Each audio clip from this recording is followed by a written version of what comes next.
Hello and welcome back to a brand new episode of the Pick a Side podcast. My name is Joel Moran and I'm here with River Brown and John Carlos, and it's now episode 224.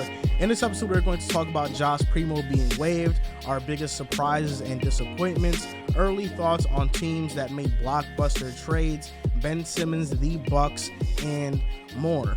John Carlos, first episode back in a while.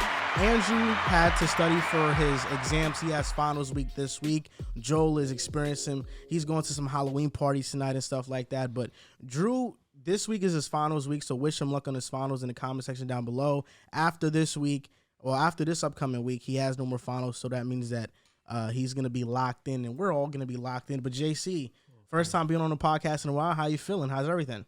I'm good, guys. Life's it's been up and down recently, but I moved somewhere pretty far, but I'm starting to get back on my feet, going back to school and everything, just the usual, still keeping up with the Nets and Jets, still in tune with sports, but I'm happy to be back for this episode with you guys, man. Yes, sir. Let's get to it, because I think NBA, a lot of stuff is going on.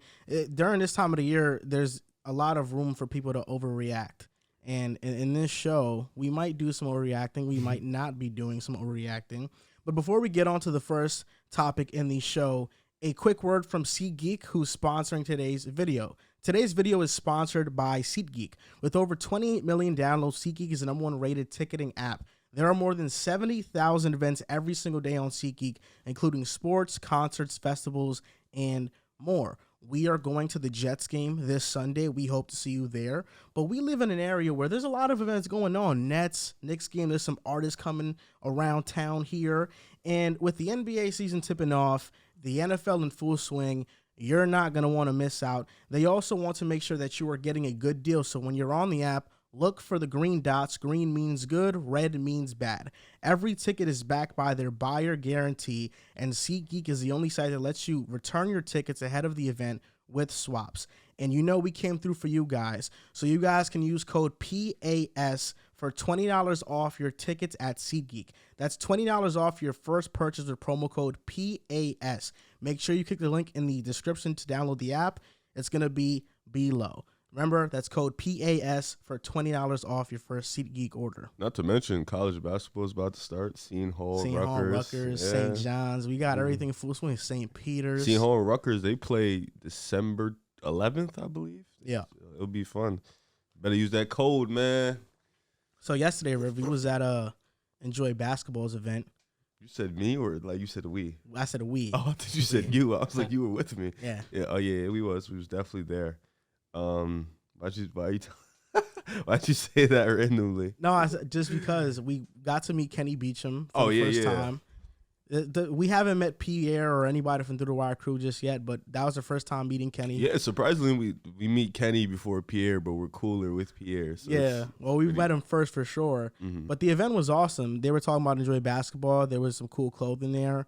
They put it together, all together, just a great event, and some people recognize this as well when we were there. Yeah. It was pretty cool. People were really nervous to say what's up to us. But, like you said, the event was good.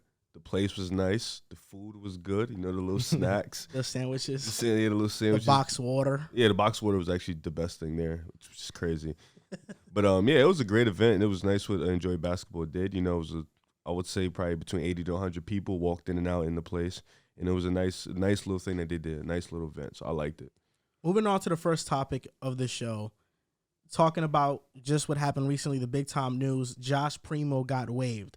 Josh Primo was a 12th overall pick in 2021, and really this is something that we did not see coming. When he was drafted, we knew it was a reach, but he's not getting waived for performance purposes. He's getting waived because before we started recording the show, news broke from Ramona Shelburne that they released him because there are multiple alleged instances of him exposing himself to women. And I think it was women within the organization. So because of that, they released Josh Primo, 12th overall pick in 2021. Just overall, what are your thoughts on this waiving?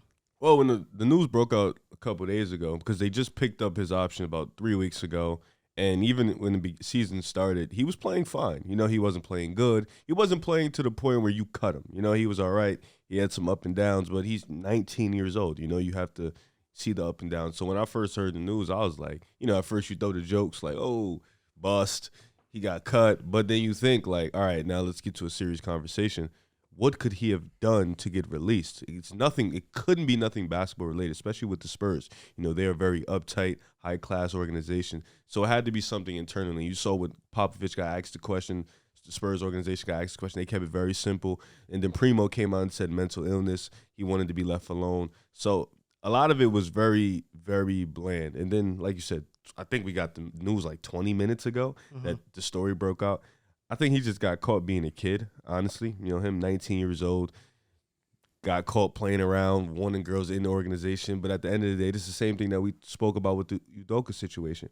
You got to keep your work life your work life. Do not mingle with your work life. Do not mingle with people inside your work life. The same thing for a regular job. So I think, honestly, he just got caught in a bad situation.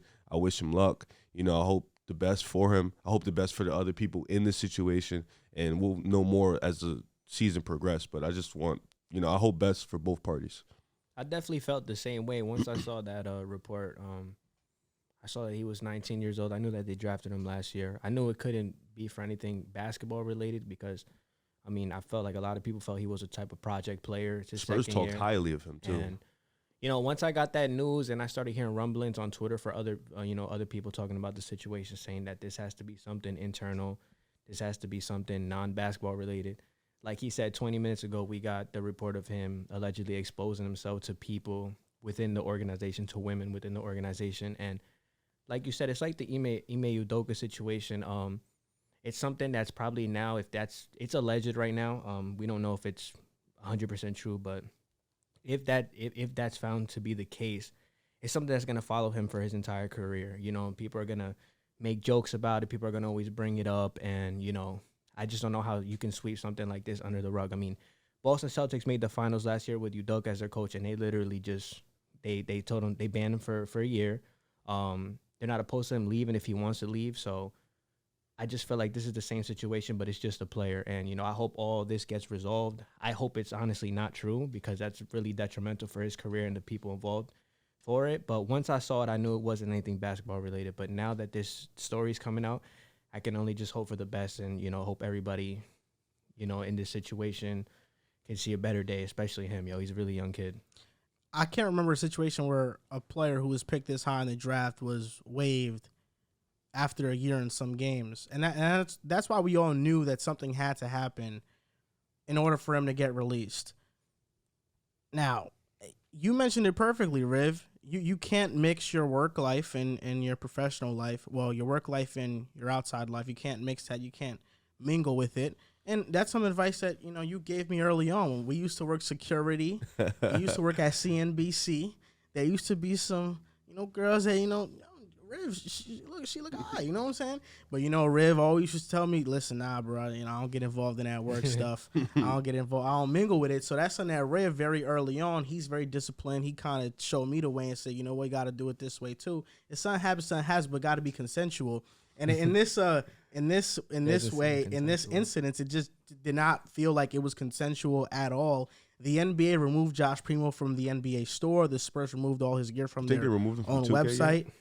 I don't know if they removed him for 2K yet. I want to play with him after, see. But I think that the question that we all had when this happened was what could have happened, and now we know what happened, and it's really about the story that comes out after.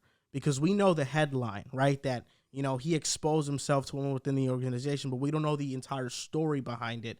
I do feel like Josh Primo tried to get ahead of the curb a little bit by releasing a statement of him kind of being in a bad mental health space, so he kind of used that. But to me, if what the story eventually is, when it is released, it does show him in a negative light, I do feel like it was kind of a bad move for him to try to use mental health as a crux as to why, you know, he got released, because we kind of thought maybe Josh Primo got released because he wasn't feeling mentally well and the Spurs just released him. But if that was the case, the Spurs have a lot of people on that staff that are mental health professionals that could have helped him through that process.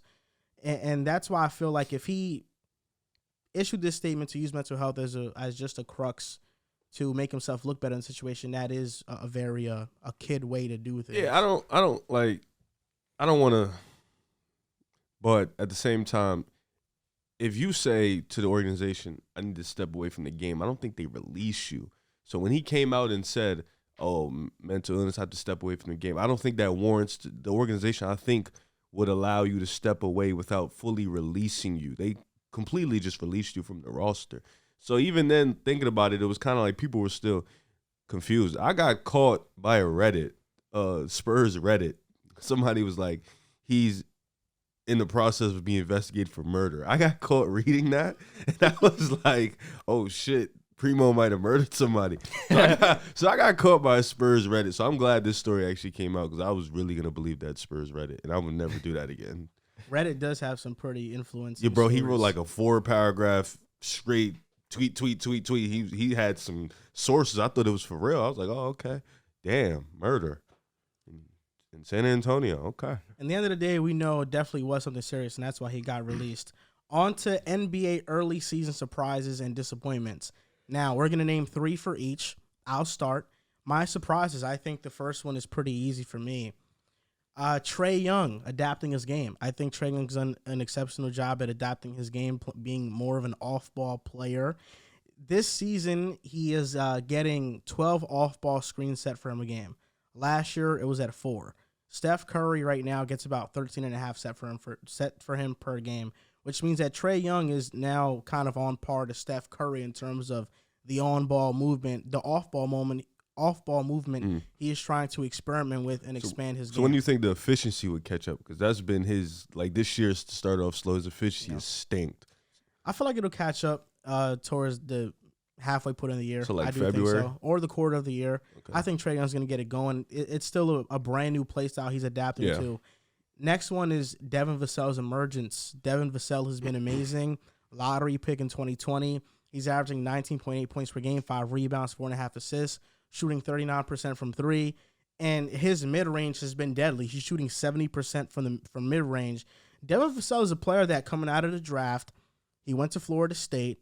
There was a debate between him and Patrick Williams, and it's kind of clear who's the better player now. It's Devin Vassell. But Devin Vassell was somebody who was polished, defensive player. He had that offensive upside. And now with the Spurs, it's just another example of them finding a player in the draft, developing him, and now he looks really good. And Keldon Johnson is also taking another step. And the third one for me, surprises, is De'Aaron Fox. And this year, De'Aaron Fox, 6.5 attempts at the rim. He's shooting 69%, almost 70% at the rim, and he's averaging 4 deflections a game. He's been a pest defensively, averaging 36 and 6. Mike Brown has unlocked the best version of De'Aaron Fox, and I'll let you guys name your surprises, and I'll go to disappointments. All right. Well, I'm glad I wrote 4 because you took one of mine. So I'm down to 3. Santi Aldama. You know, I'm gonna name some very low key guys. You know, the Grizzlies have this weird way of just they stay cheap and they develop well, and then they got guys who can always fill in these roles. Aldama against the Brooklyn Nets and against the New York Knicks came in and he did his thing. He played his role. He was a double-double machine. Offensively, he was hitting threes. So shout out to him. You know, it may not last long, but I want to give him some early surprise because I thought the depth issue would be a problem, you know, losing Kyle Anderson and stuff and not really having Danny Green for the season. So I thought coming in, Memphis would struggle. But they got guys that just plug in and do their thing, and Aldama is one of them, so I got to give him some praise. Lauri Markkanen. He is top 10 in value over replacement player, which is fucking insane. Last year, defensively, he got much better. This year, he's maintained that. Offensively, he's been a machine. That stretch, the ability to stretch out to the three-point line, hit the mid-range jump shot, the ability to ball handle. I think 3-level scoring ability of Lauri has been really good. It's improved. Defensively, like I said, last year he improved. But I think he has to get some flowers because Utah is playing very competitive basketball, and that's because of Lauri. He's been their best player, undoubtedly. Trey Murphy is my third guy. New Orleans Pelicans, they are doing wonders over there, and Trey Murphy has been that guy. A form of a, you know, coming up the new age 3-and-D type of player is a guy who can defend. He can create his own shot, but he is a deadly sharp shooter, and I love what they're doing out there in New Orleans. I wish Herb Jones can be like that on offense right now. He's not, unfortunately, But Trey Murphy picks that slack up because he can shoot that ball so well. But shout out to those 3 guys. All right, so the first guy that I have, I've been watching more of him this season. And just off, I know it's a small sample size first couple of games, but his 3-pointers looked really good on like almost 6 attempts a game as SGA. I always felt like if he unlocked that part of his game and became a 38 to 40% 3-point shooter, he could take his game to the next level. He's averaging 29 points. He looks like his jump shot's really improved. Better than Paul George. Right now, it's 5 games in. Another player that single-handedly I saw him destroy my team, and his game just looks more refined, more better, is Pascal Siakam. There was an interview with Kyrie Irving after the game, and he was just talking about how much better Pascal's gotten as a off-the-dribble shooter, attacking the basket, efficiency, more moves. He's averaging 26 points per game right now. He looks really good. He looks like honestly, a couple seasons ago, when he was averaging 20, everybody was so down on him, and he's such a different player current day right now, averaging 26. I know it's a funny word. We all laugh in the basketball community, but like his bag improved. Like he's hitting a variety of different shots, and I do think this is sustainable for him because all these players rave about how much work he puts in, and he looks really good this year. And then another guy that I've been keeping a close eye on that has been, looking all right from what I've seen. I've only seen a couple games from them. Kristaps Porzingis. When I've been watching him with the Wizards, I mean, he's looking a lot better. His jump shot's looking good. The Wizards are 3-2. They blew the game last night, but if he can maintain this level of play on both sides of the ball, shooting the ball more consistently, I believe he's close to 40% from the 3. If he can just do that, he's been a surprise to me because I thought that as a player, offensively, that's all he was going to offer, but he looks better as a defender this year. And, hopefully the Wizards and him and everybody can get something going. But he has surprised me this year too. But then again, for these 3 players I just named, it's only 5 games. But there are certain aspects of their game that have stood out to me for all of them. And I think that they've caught my eye. And Kyle Kuzma's been really good for the Wizards Him too. as well. I was going to choose him, but it just he was playing like this to end the season last year too. I thought you were going to choose him. That's why I didn't choose him. Cool. Yeah, basically like a career for them last year. Kuzma's like that. Yeah, he's really good. Like that. I thought you were going good. to have him. That's why. On to disappointments. I'll name the first one. I think it's pretty easy. The Nets are disappointing.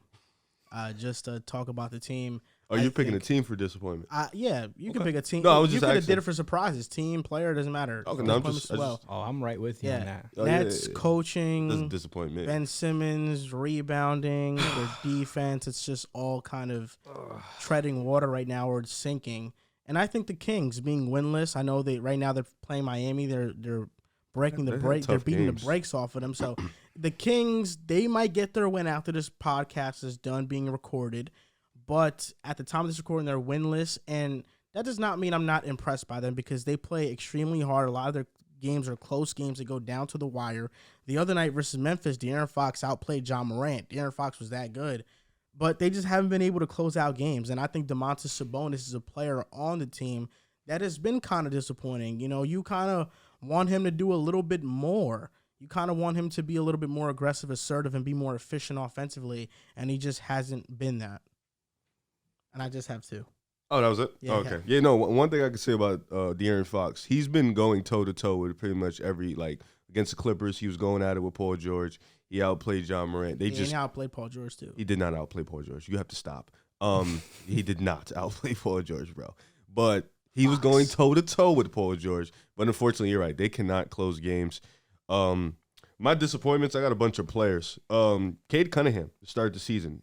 He had a monster game yesterday. He did. They lost. He did indeed have a monster game. That was the one I've been waiting for. But to start the season, his efficiency has stunk.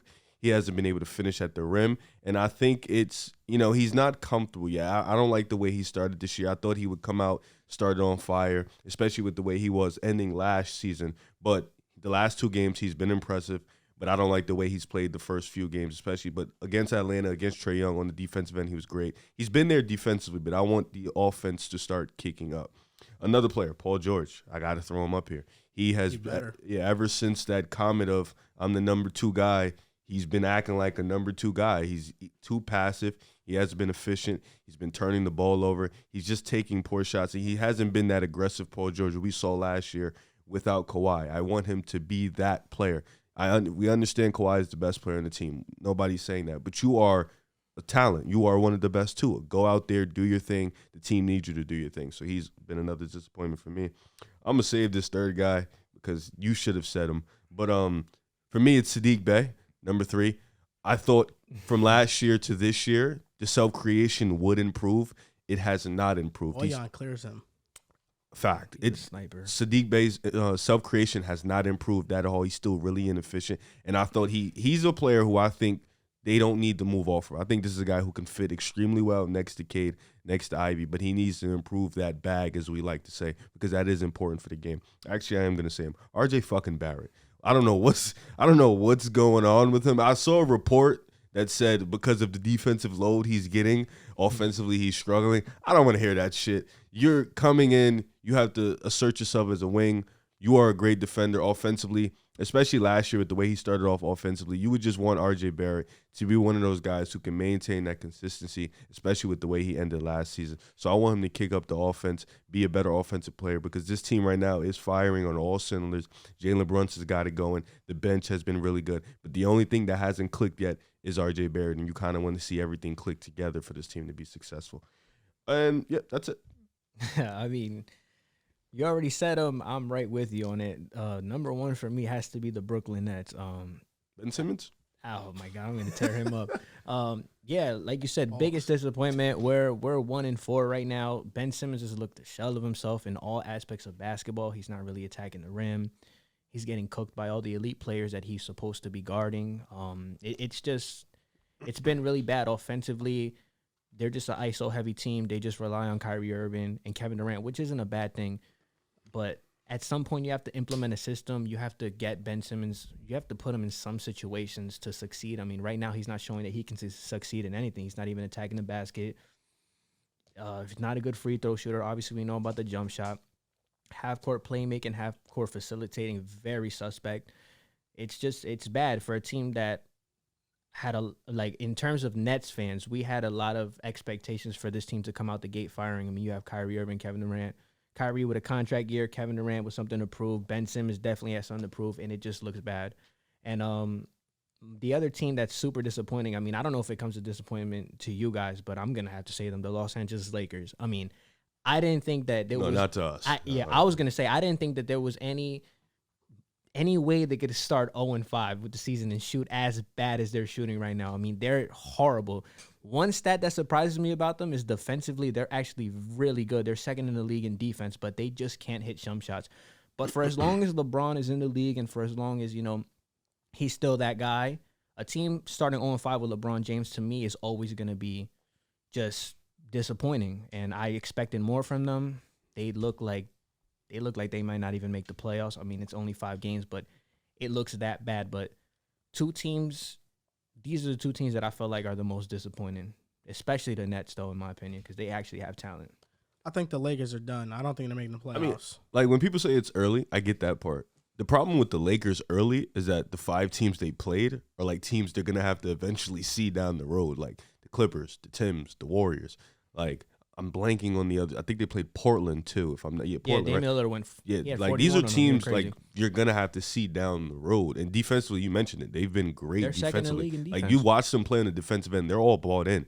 Offensively, teams are guarding all 5 of them. Like this isn't just it's every single one of them at the free throw line. Like they're leaving LeBron open, they're leaving AD open, they're leaving Westbrook open, they're leaving Kendrick, Lonnie Walker, like everybody. So it's. You better start playing like the 80s and just going to the basket. They played a bit better against the T-Wolves. Brook was pretty successful.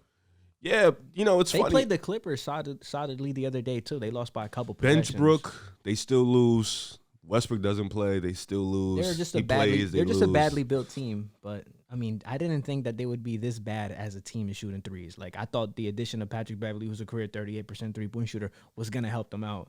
I just thought there was going to just be more things coming into place for them. But, I mean, it looks like the same team. Anthony Davis is already missing games. So, it's just an utter disappointment. I actually had this thought the other day that LeBron's Lakers tenure, at least the tail end of it, feels a lot like Kobe's tail end to his Lakers tenure.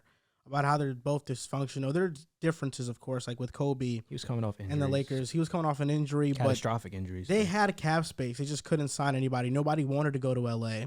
with this team, it's, you won a championship, and now it's kind of like the trend downwards where the players that you won with, you traded away, and you have aging talent. You have an aging LeBron. Anthony Davis can't stay healthy. Russell Westbrook's on a major It's similar, though. Like, LeBron, I don't think the Lakers, there's really any way up for them. You look at the free agency class this upcoming season, like, in the offseason. It's not like names that can take them over the top because they're still going to lack depth. No matter what big-time guy they sign, they're going to lack depth. You don't think Kyrie would help? No, because they still have no depth. I think this is the league. I think he would help. I'm not saying they'd win a championship, but I think the league we're trending in right now is you need really great teams and then a great coach 100%. To win. Like, you need depth, you need a great coach, and the Lakers don't have neither one. So yeah, a lot of people are high on Darvin Ham. He looks really rough, but I don't think it's his fault because he got to work cut out for him. He doesn't have anything to work with offensively. The bigger point in all that is what I'm trying to say is that the Lakers are dysfunctional, and they have been dysfunctional for 10 plus years now. Since Kobe's tail end of his career, they've been dysfunctional. There was a point in time where they missed the playoffs for 6 straight seasons. Since the Mavericks sweep in 2011, from that point on, outside of their bubble championship, you're right. They've been very dysfunctional. and the failed super team in 2012. LeBron Steve came Nash. to the Lakers, and he is the only reason why we're looking at the Lakers as a somewhat functional organization, because he's what brought AD to the Lakers and they won a championship. But even with LeBron, over half of his tenure, he has not made the playoffs. Yeah. When LeBron retires and they don't have first-round picks, they have cap space, but nobody's going to want to go to LA because it's a dumpster fire. LA is going to be in a dysfunctional mode for a while, and it's because their franchise has been dysfunctional. Rob Pelinka is not a good GM. Jeannie Buss has not shown to be a great owner, somebody who's been managing Lakers the best. It just doesn't feel like a place that's going to be successful after LeBron is gone. Don't they have just 2 first-round picks only left? No, 2025, I'm 2026. I'm hearing that 2026. I mean, I don't know how true it is, but I'm hearing. I think it's 2027. It is 2027. You just can't trade them. That's what it is. I think they have 2025. You just can't trade it. I think they do have that pick, though. Yeah, because you can't trade back-to-back picks in back-to-back years. But the pick they have this year is going to go to the Pelicans. Would they get the lower one? Or is it go straight? Is it a swap or it's going to go straight to the Pelicans? They better make something. Because if the Pelicans get the number 1 pick, oh my God, I'm going to lose my Victor. mind. So shout out to on Twitter the 204 Golden Boy Sean C. He said, "Shout out to Pick Aside Pod for putting me onto Boom Fantasy. Got my first win on a slip after a number of L's that I don't want to share with the rest of the class. Also, thank God the NBA is back." So his parlay was Paulo Banchero over 8.5 rebounds. He got 12. Trae Young over 27.5 points. He got 36. And Evan Mobley over 7.5 rebounds. He had 8 at the time. It was $5 to win $30. And for Boom Fantasy, I have a little slip that I made here for tomorrow's football game, the Giants versus the Seahawks. It's going to be predicated around that game.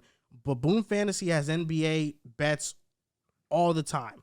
So you guys can put in your bets in there. And if you guys win, share it, tag us, and we'll shout you out on the podcast when you guys do win. So, Boom Fantasy, this is $10 to win $100. Daniel Jones over under 198.5 passing yards. What are you going with? What do they play? The Seahawks. Daniel, he be game managing. I'm gonna take the over though.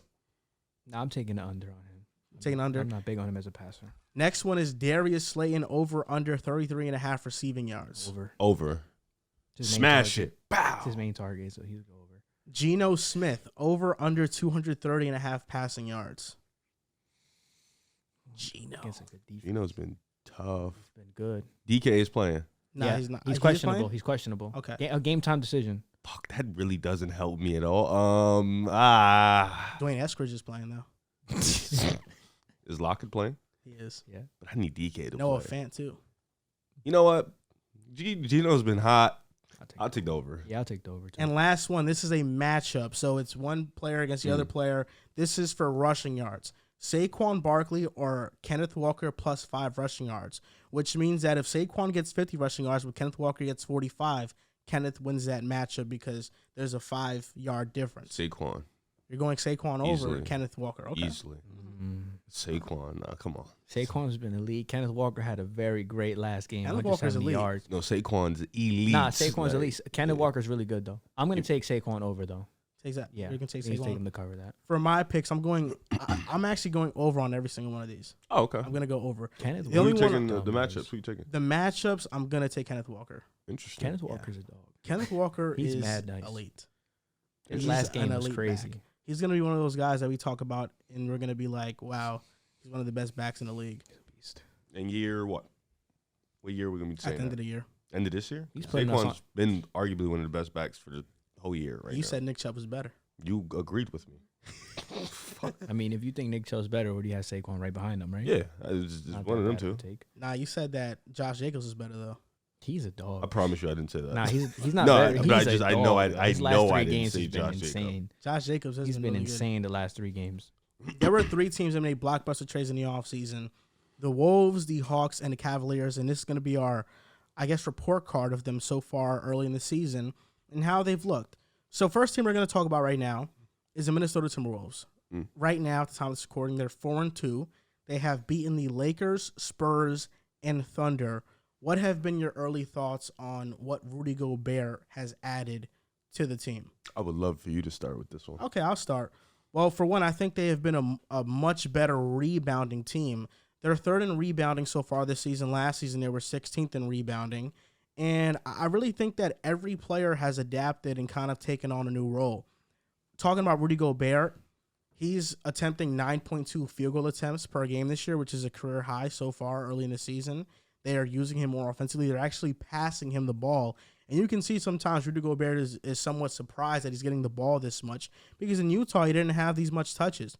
Karl Anthony Towns is buying into his new role. He's becoming more of a playmaker. He's averaging 5.5 assists per game, which is a career high for him as well. So he's buying into a new and improved, new and increased playmaking role for his team. And that kind of Rudy Gobert-Cat tandem, sometimes they play off each other very well. Anthony Edwards, he has some games where he's inefficient, but he's had 3 30-point games this season. He's averaging 24. And Anthony Edwards is taking not only a scoring leap, but he's taking a playmaking leap as well. And for me, really, what I want to see more out of him is just a more defensive effort. And Jalen Noel off the bench, 14.5 points per game. He's a microwave, and he's one of the best bench players in the league. He is a very gifted scorer. Anthony Edwards was asked about Jalen Noel, and he said he's the best scorer on the team. And that's how good Jalen Noel is. You better start respecting him. Talking about problems, I think because I know you're disrespecting him. No, I was one of the few guys I like on the team. Okay. Yeah, I like Noah. In terms about and when talking about problems and what I see with this team early on, I think it's just continuity offensively. I think D'Lo is the odd man out in this offense. He's still trying to figure out his way, and this offense, it struggles noticeably when you see D'Lo is inefficient and he's kind of not involved in the offense much. But it's just everybody still trying to buy into the roles. Rudy Gobert still kind of taken aback by how much he's getting the ball. Their 3-point shooting isn't amazing. They're 19th in percentage this year. They were 12th last season. And it's going to happen naturally with Rudy Gobert having a bigger guy in there on the court. The court's going to be more congested, and the Timberwolves don't have a bunch of snipers on the team. Cat is an elite shooter. Edwards is a good shooter. He's not an elite shooter. D'Lo's a good shooter. He's not an elite shooter. Jaden McDaniels is okay. He's not nothing special as a shooter. And Rudy Gobert's not that. So this team is going to lack spacing, and it's going to lack consistent perimeter play, consistent 3-point shooting, and consistent spacing. So those are the problems that I see with the Timberwolves so far. But I think early on in the season, they look good. In the third quarter, really is the only quarter that they struggle significantly. They have been outscored by 50 points in the third quarter so far this season. But I think this is a good start. I think Rudy Gobert, out of every team that we're going to talk about, DeJounte to the Hawks and Mitchell to the Cavs, this was going to be the hardest fit. And so far, they've made it work. I 100% agree. I disagree in the part where this is a good start. This is an okay start. Realistically, the Timberwolves should be 7-0. 7-0, 6-0. They've lost some stinkers, Spurs, Utah. If I'm not mistaken, that was the second W. Yeah, I like you mentioned it. 3-point shooting and continuity. That's pretty much the game in this NBA. You need 3-point shooting. You need continuity. this year is going to be maybe like the first 2-3 months is going to be the time where Minnesota tries to fit everybody in together. Get D'Lo, get Gobert, get Cat, get Edwards to kind of come in. And then you got to remember Jaden McDaniels is still evolving his game, and Edwards is still evolving his game. So this is it's going to be a recurring process for the year. Guys evolving, and then you got to get guys together. So I'm not like I would have loved to see them 7-0, 6-0 because they're talented enough to be that. But because these couple games weren't that bad, but nonetheless, they're still a good team. You still want to see the continuity improve. It's going to get better. It's going to be up to D'Lo because as the point guard, you mentioned it. He looks out of sync. Sometimes he's the odd man out, but I feel like when you're the point guard, you're the guy that makes everything flow. You can't be the odd man out. You got to be the guy that gets in the offense. So eventually, I trust Chris Finch because he's shown the ability to be a good coach to figure that out. Gobert, he's starting to get the ball more on offense. But like you mentioned it, defensively, for the most part, they're fine. The rebounding has improved. Gobert was going to fix that. Edwards, I want to see him be that guy he kept talking about. That all-defensive team member, that guy who buys in on the defensive end. McDaniels is already that. I believe he's already an elite defender. Edwards, I need you to be that. Those two guys have that ability. But nonetheless, Minnesota's fine where they're at. You got some stinkers. I mean, the Spurs have been fucking taking dubs from a lot of teams. Same thing with Utah. They've been taking random dubs. They'll fall down to earth eventually. But Minnesota, they got the continuity. They got to get it right before the playoffs because that's when it matters the most. I mean, I pretty much agree with what you guys both said. I mean, Minnesota, the accusation of Rudy Gobert was definitely a big-time move. I mean, like you guys said, he's fixed the rebounding. If I'm not mistaken, I think he's leading the NBA in rebounding with 15 a game. Offensively, they're going to have some struggles. But so far they're 4-2. Definitely believe what Riv said, that they should have been 7-0. I don't think they should have lost that Utah game. Although Utah's been hot, it was an overtime game, so I'm not thinking too much of it. But for this Minnesota team, I do think shooting is going to be an issue down the road. As a team right now, they're shooting 33%. And like you say, they don't have any elite-level snipers. Maybe Karl Anthony Towns, you could consider him a sniper. He shoots 40% from three for his career. But I think, but I think for this team to be like taken to the Sniper. He's a sniper. Yeah, for this team to be taken to the next level offensively, I do think that during the deadline, whenever that comes, I think they need to acquire shooting. However, that may need to be done. I think it needs to be done. I don't think they. Who do you move? Taurean Prince, Bryn Forbes. He's on the roster. I think they need more outside shooting. I mean, being 20th in there, 20th in the league in 3-point shooting in this era is not. He's not going to cut it. So. Oh, D'Lo's streaky. He's never been like an elite. Yeah, he's like a streaky shooter. He's a volume shooter. And then I think we can consider Ant like a volume shooter, right? Absolutely. Yeah, Absolutely. So Cat's really Cat's the only floor spacer. I think if you add another 40% 3-point shooter in that roster, I think it opens up their offense even more. Maybe the Nets make Joe Harris or somebody that available that they can snag. I think that would help their offense tremendously. Defensively, they're really good. I mean, like you said, Jaden McDaniels is leading the team in blocks. He's been a good defender. Rudy Gobert's an elite defender. Anthony Edwards, throughout his career, I've seen moments where he's shown flashes that he can be an elite defender. So I don't think defensively is a problem. I just think they need to really address shooting if this team wants to take the next step. It's either going to be leave spot players already on the roster, or it's going to be a point guard change because their positions are locked in on the starting lineup outside of the point guard. D'Lo's the only one who's on the bubble. And he's been the odd man out for a while now. Yeah, he's the only one that he's in a contract year. He's not a long-term option, or he's not a long-term guy for the Timberwolves. They don't view him as that. So he's the only one that I feel like is replaceable within the lineup that they can acquire a shooter and maybe a better floor general at the point guard position. Next up, the Atlanta Hawks. They're 4-1 right now. They're going to face the Bucks tonight at 8 p.m., which they're undefeated. But the Hawks haven't been great teams, right? They've beaten the Pistons, the Magic twice, the beaten Rockets. Who they should beat. Yeah. But early on, 7th in offensive rating, 11th in defensive rating. Everybody talked about the fit between Trae Young and DeJounte Murray in the offseason. Is that going to fit? Because Trae Young is ball dominant. His usage is through the roof. I know you're a Hawks guy, Riv, so what are your early thoughts on the Atlanta Hawks? Well, for starters, you mentioned it. They look fine together. Trae Young being able to play off ball, DeJounte being able to play off ball, they look fine together. The defense has mightily improved, but it's hard to really judge this team because, like you said, they haven't really played anybody. They played Detroit, who was a young team, but still not that good. They played Charlotte. LaMelo's not playing right now, and they're still not that good. So their schedule has been a bit of a cakewalk, but you got to get those W's. You know, they played the Rockets, a young, scrappy team, but not a good team.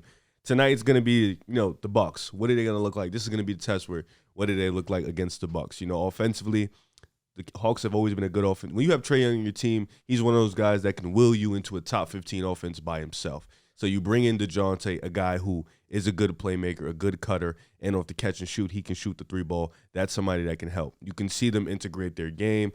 Even, A.J. Griffin in his small parts and his little early minutes, he looks really good. Onyeka, I can't wait till he starts. He's going to be huge for them.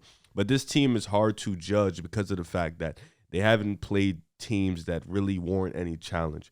But I will say DeJounte and Trae look good, but they haven't faced no real adversity, if the word I want to use. They haven't faced any real pressure. Or Tonight, competition. Tonight is the pressure. You play Drew Holiday. You play the Bucks. That's going to be from there on now. It gets tough. Their schedule gets really tough. That's when it's going to be see where the cracks and the slips in this Atlanta Hawks team. So this is where they regress, which is helpful. Okay. I don't know.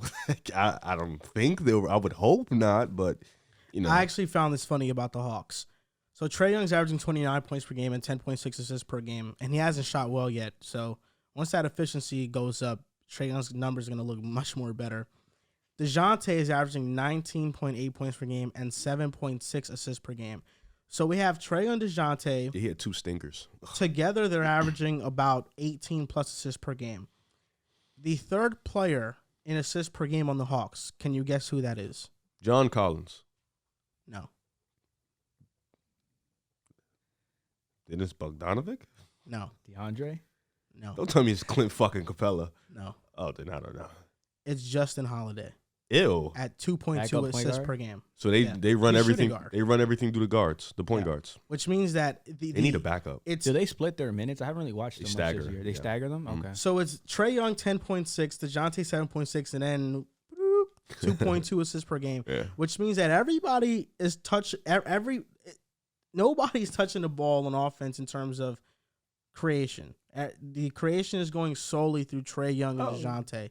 That's the only two guys that creation are creating. for others because Bogey, he get hit a little. They are the only two guys on the team that are creating for themselves and for others, and their usage is extremely high. I think the positives about Atlanta is that Trae Young's playing off the ball more, which means that he's taking a different role offensively, something that we didn't know if he would be taking. He's averaging 3 times more off-ball screens than he did last season, and I think that was the biggest question mark. But now it's really about how they look against top teams, and they have the talent. DeAndre Hunter, John Collins, Clint Capella, they have a good supporting cast around Trae and DeJounte. And I think a good sign for Atlanta is that they're 11th in defensive rating. And how they finish some of these games has been impressive because they finish some of these games, some of these wins, with defense at the end of the game. DeJounte making a big defensive play, which seals them a win. And that is something that last year you got to get into shootouts. And this year they're a team that is much more comfortable in getting into these nail biters because they feel like they can get stops at the end of the game. I mean, like you guys said, the fit so far, they're 4-1. The fit looks all right. You said he's averaging, DeJounte Murray's averaging 7.5 assists. Trae Young's averaging his 9 assists a game. Trae Young's also playing more off ball. Obviously, Trae Young's a very streaky shooter. He's a volume shooter, so I expect the efficiency to go up. But like you guys said, I mean, they haven't really been battle tested, but from here on out, after Milwaukee, they play Milwaukee, Toronto, New Orleans, Milwaukee, Philly back-to-back, Milwaukee, Boston, Toronto, Cleveland. Did you say Milwaukee 3 times? They play Milwaukee. No, yes, Milwaukee 3 times. They play on the 29th, November 7th, and then November 14th. Oh, so they're going to be really, this is going to be a huge stretch to determine how good the team is. Like you said, it's good that these two guys are in the Atlanta Hawks are taking care of business against teams that they're supposed to take care of. But, I mean, we're going to find out a lot about this team coming up. They're playing a lot of playoff teams. Even Philadelphia, while their record is bad, they're 2-4. They're still a very comparable opponent. I mean, James Harden is looking great this year, so it's going to be a good test for them. I guess I understand why people are having reservations towards this team, but I think after this month of basketball, they finish out with Cleveland after all these games, and then they start going down playing the, bottom feeders of the NBA. But for the most part, this stretch right here is going to say a lot about this team. I like the Trae Young and DeJounte Murray fit, and, I'm going to have reservations on them because I'm going to tune into them because they're going to play a lot of tough NBA teams coming up. The Cavaliers got Donovan Mitchell, and they traded superstar Lauri Markkanen and role player Colin Sexton to the Utah Jazz. What'd you say? Superstar Lauri Markkanen. Now, the Cavaliers got Donovan Mitchell, and unfortunately, Darius Garland got injured the first game against the Raptors. Oh, my God. But with that being said, Donovan Mitchell has led this team offensively. They're 4-1, and they have impressive wins against the Celtics, the Magic, the Wizards, the Bulls. Donovan Mitchell and Karis LeVert went off. Did you say the fucking Magic?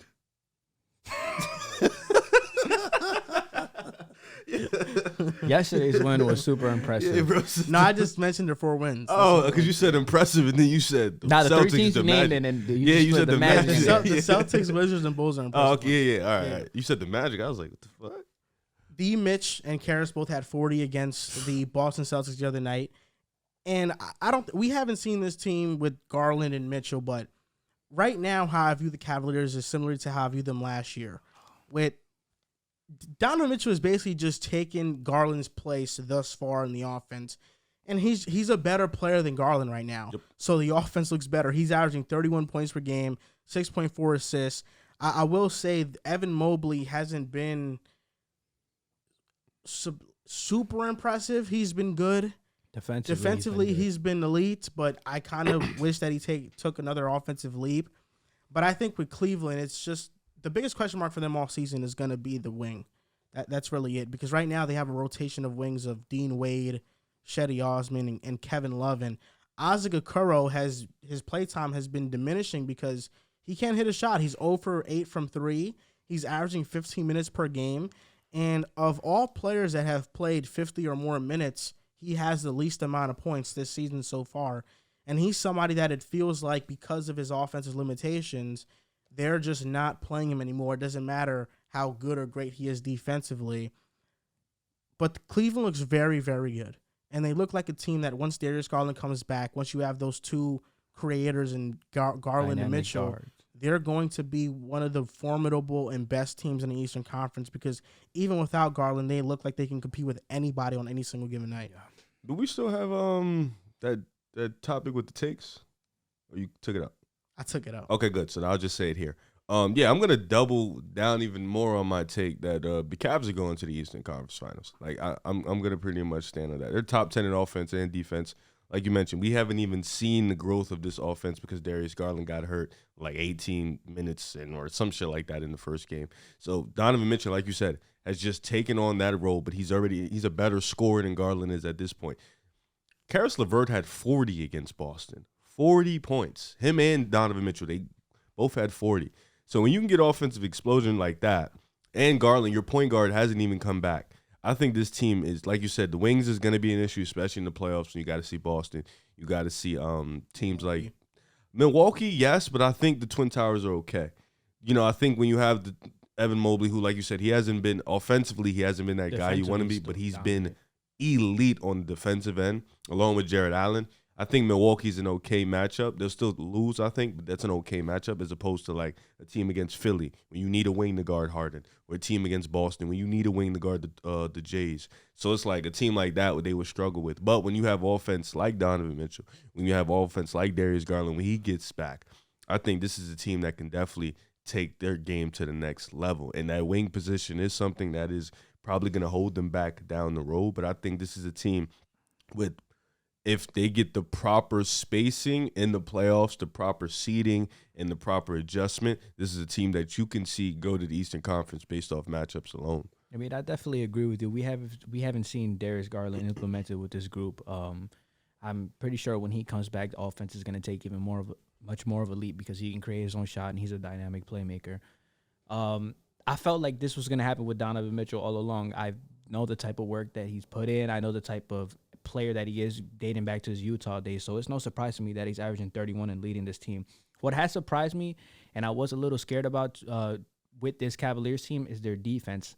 And I still have some questions how they're going to hide Darius Garland. But, I mean, so far defensively they've been good. It looks like the Mobley and Allen pairing down low clean up a lot of the blow-bys that happened with Donovan Mitchell. Been really good defenders. Yeah, he's definitely improved this year, but I've been impressed with that. I didn't think they would be a top 10 defense and offense. Well, offensively, I know they were going to be a great offensive team, but defensively, I was suspect on them. So far, they've shown me that they can be formidable.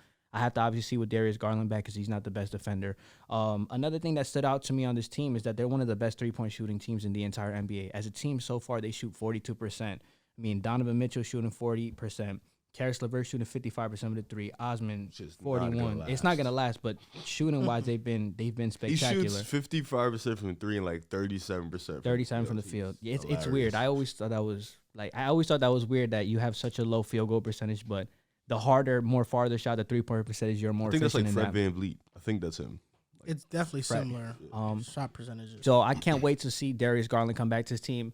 Can they make the Eastern Conference Finals? They definitely can. I mean, we know how great of a player Donovan Mitchell is in the postseason.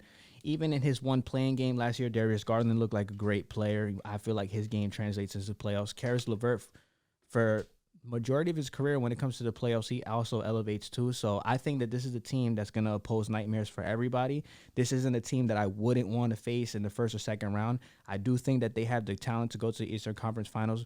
But then again, I got to see how they integrate Darius Garland, and I got to see how if the defense still stays top 10 with him in the starting lineup.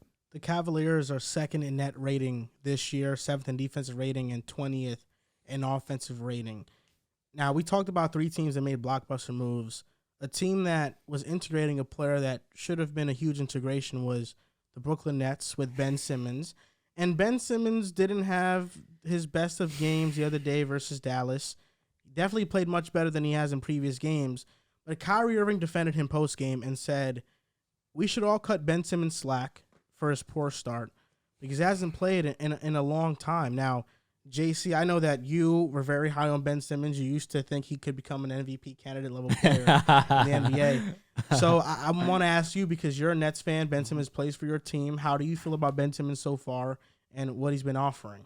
All right, so far, I mean, I get the 5 games argument, but I don't think that's really an excuse for me. Ben Simmons, he doesn't like to attack the basket for whatever reason. He's athletically gifted. He's 6'10", super fast, doesn't like to attack the basket, doesn't attack. The offense is weird because he's a weird person to run your offense around. All he does is run to Kyrie or Kevin Durant, the only isolation scorers on the team, sets a screen, doesn't roll to the basket because he's afraid of going to the basket, and he's not a threat from the mid-range or three-point line. So a lot of the defense is key in and double-team Kyrie Irving, Kevin Durant. Steve Nash still seems as inept as a coach as ever. He hasn't even tried to put Ben Simmons in positions to succeed. He hasn't tried mixing up the starting 5. I mean, Claxton, Ben Simmons, offensively, that's just disgusting to watch. And, you know, Ben Simmons defensively, a lot of people, and while it was warranted because he was a great defender in Philly, I mean, he's been getting cooked. I mean, John Moran gave him 40. Pascal Siakam gave him 37. Not all 37, but a lot of them were on him. Luka Doncic was bullying him. Giannis Antetokounmpo, for the most part, he held him in check in the first half. The second half, Giannis had 30 points, majority of them being on him. So he hasn't been able to offer anything offensively, and defensively, he's been getting annihilated by these superstars in NBA, in which if the Nets want to contend, which I think it's over for that, I don't think they have a chance. But if they want to contend, you're going to have to go see those type of players and defend them on a nightly basis or for a series. I haven't seen anything impressive with Ben Simmons. Free throw shooting is 44%. Defensively, he's not there. I don't know if it's from his lingering back surgery that he had in the offseason, or it's him just being nervous. I think it's a mixture of everything right now. I think Steve Nash is not putting him in positions to succeed. I think he's not being aggressive. And I think that they have to experiment other ways with him. I don't think it's smart to have him bringing up the basketball. The person who's guarding him guards him at the free throw line. No movement. He just doesn't do anything. The offense is stagnant with him. It's like a 4-on-5 out there, to be honest with you. And then defensively, like I said, he hasn't been anything spectacular defensively. So it's been very disappointing. It's 5 games. I get Kyrie saying that he's his teammate. He doesn't want to throw him under the bus. But even Kyrie Irving the other day when he had an open layup, he's like, yo, shoot it, Ben. This guy's scared to shoot the ball, and he just looks like a shell of himself. I can just tell that he lacks confidence on the basketball court. And everybody who plays basketball or has played basketball knows that if you're not a confident basketball player, everything that you do is your whole game is going to be limited. And I think that's what we're seeing with Ben Simmons right now. Man. You know, I just find it so funny because we were at this table in the summer, and a fellow co-host to the left of me, he believed in Brooklyn. You know, he believed in the Ben Simmons adjustment. And everybody, not this part, maybe not him, maybe he did say this, I don't know. Everybody thought Ben Simmons was this monumental defender that completely changes a defense. He completely does what Rudy Gobert does. He turns a garbage defense into a really good one. No, that's not how that goes. I think the lack of Brooklyn having, I think Joel Embiid saved them a lot having a rim protector like that in Brooklyn. Brooklyn doesn't have any rim protector, so you're asking double the work from him. I thought about that, and I was like, I honestly think that's true. It's possible, but why does people compare Ben Simmons to Draymond Green, right? And they say they're the same type of player. You know, Draymond Green's very impactful, even though he can have 2 points, and he's probably the most impactful guy on the court, right? Definitely. And people thought, well, Ben Simmons can play that role in Brooklyn. He can be the Draymond. Well, the difference between those situations, why people were wrong about that, is because Draymond Green is in the system. Steve Kerr has implemented a system that helps Draymond succeed, and Draymond is very good at it. Mind you, he also has two of the greatest shooters we've ever seen running around all day, and Draymond finds them. And Draymond is also aggressive at times. With Ben Simmons, you see, and this is not, I'm not even saying this this is not all Ben Simmons' fault. Same thing how I said with Westbrook. I don't think he should be the scapegoat. Same thing with Ben Simmons. I don't think he should be the scapegoat. He is the number one problem, but it's not just Ben Simmons. Nash cannot coach at all. He has not put Ben in the right position to succeed, even though there isn't many spots where Ben Simmons can succeed in. I remember people were talking about put him in the dunker spot. Okay, well, Kevin Durant and Kyrie Irving, as great of scorers they aren't these type of playmakers that really put others in a position to succeed. I don't think Kyrie is that type of playmaker. I don't think Kevin Durant is that type of playmaker in Brooklyn. Just talking about specifically Brooklyn, right? So then you have that. Ben Simmons has always had the ball in his hands in Philly. Now you put him in a position where those other two guys need the ball in their hands to make it happen. What is Ben out there doing? Setting screens. Like you said, he doesn't roll. He can't shoot, so he can't pick and pop. He's not really aggressive, so you don't even want him rolling because his man might get in the way, and you're just getting double teamed. Okay, offensively, you get him the ball. Who's guarding him? Well, the guy's guarding him is standing 5-10 feet back. What is he going to do?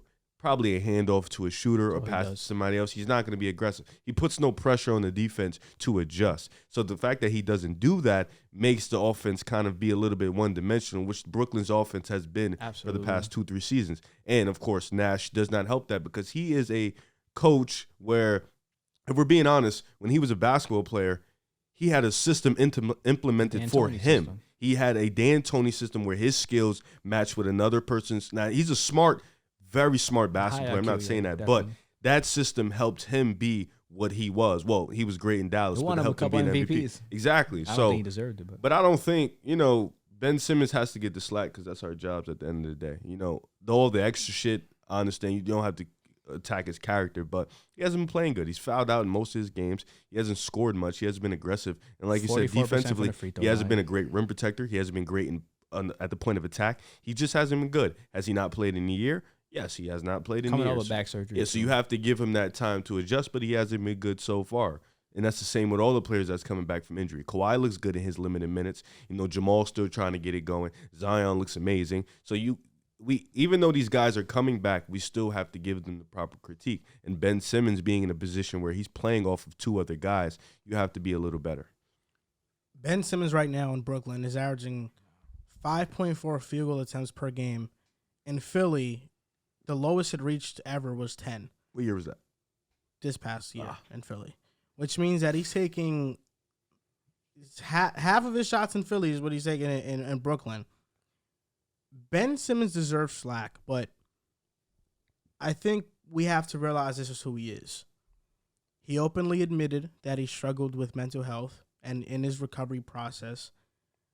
I don't think that it's insane to say that he just doesn't take basketball as serious as he once took it. And he just doesn't feel like it's as important to his sanity. There are players that how they perform is their mental well-being. them performing well is them feeling mentally well about themselves. With Ben Simmons, he might have reached a point where basketball is one of the last things that he really cares about.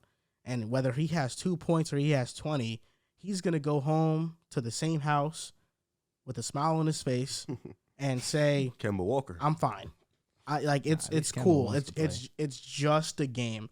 And I do think being in Brooklyn is going to help that a little bit because it's not this gigantic market. We know that Philly. New York is, but the fans are not as crazy as Philly fans. They are not as hard on you as Knicks fans. It's a low-key spot. The Nets also aren't a organization or a destination that can reconstruct a career. And I think Ben Simmons is in need of reconstructing his career and starting it from the ground up. And when you have bad coaching, when you have bad management, when you have bad ownership, you saw Joe Tsai calling out Kyrie Irving on Twitter the other day, which maybe it was warranted, maybe it wasn't. But at the same time, I think that's a private conversation you have with Kyrie Irving. You don't take it to the public eye. The Nets are finished. The Brooklyn Nets are finished.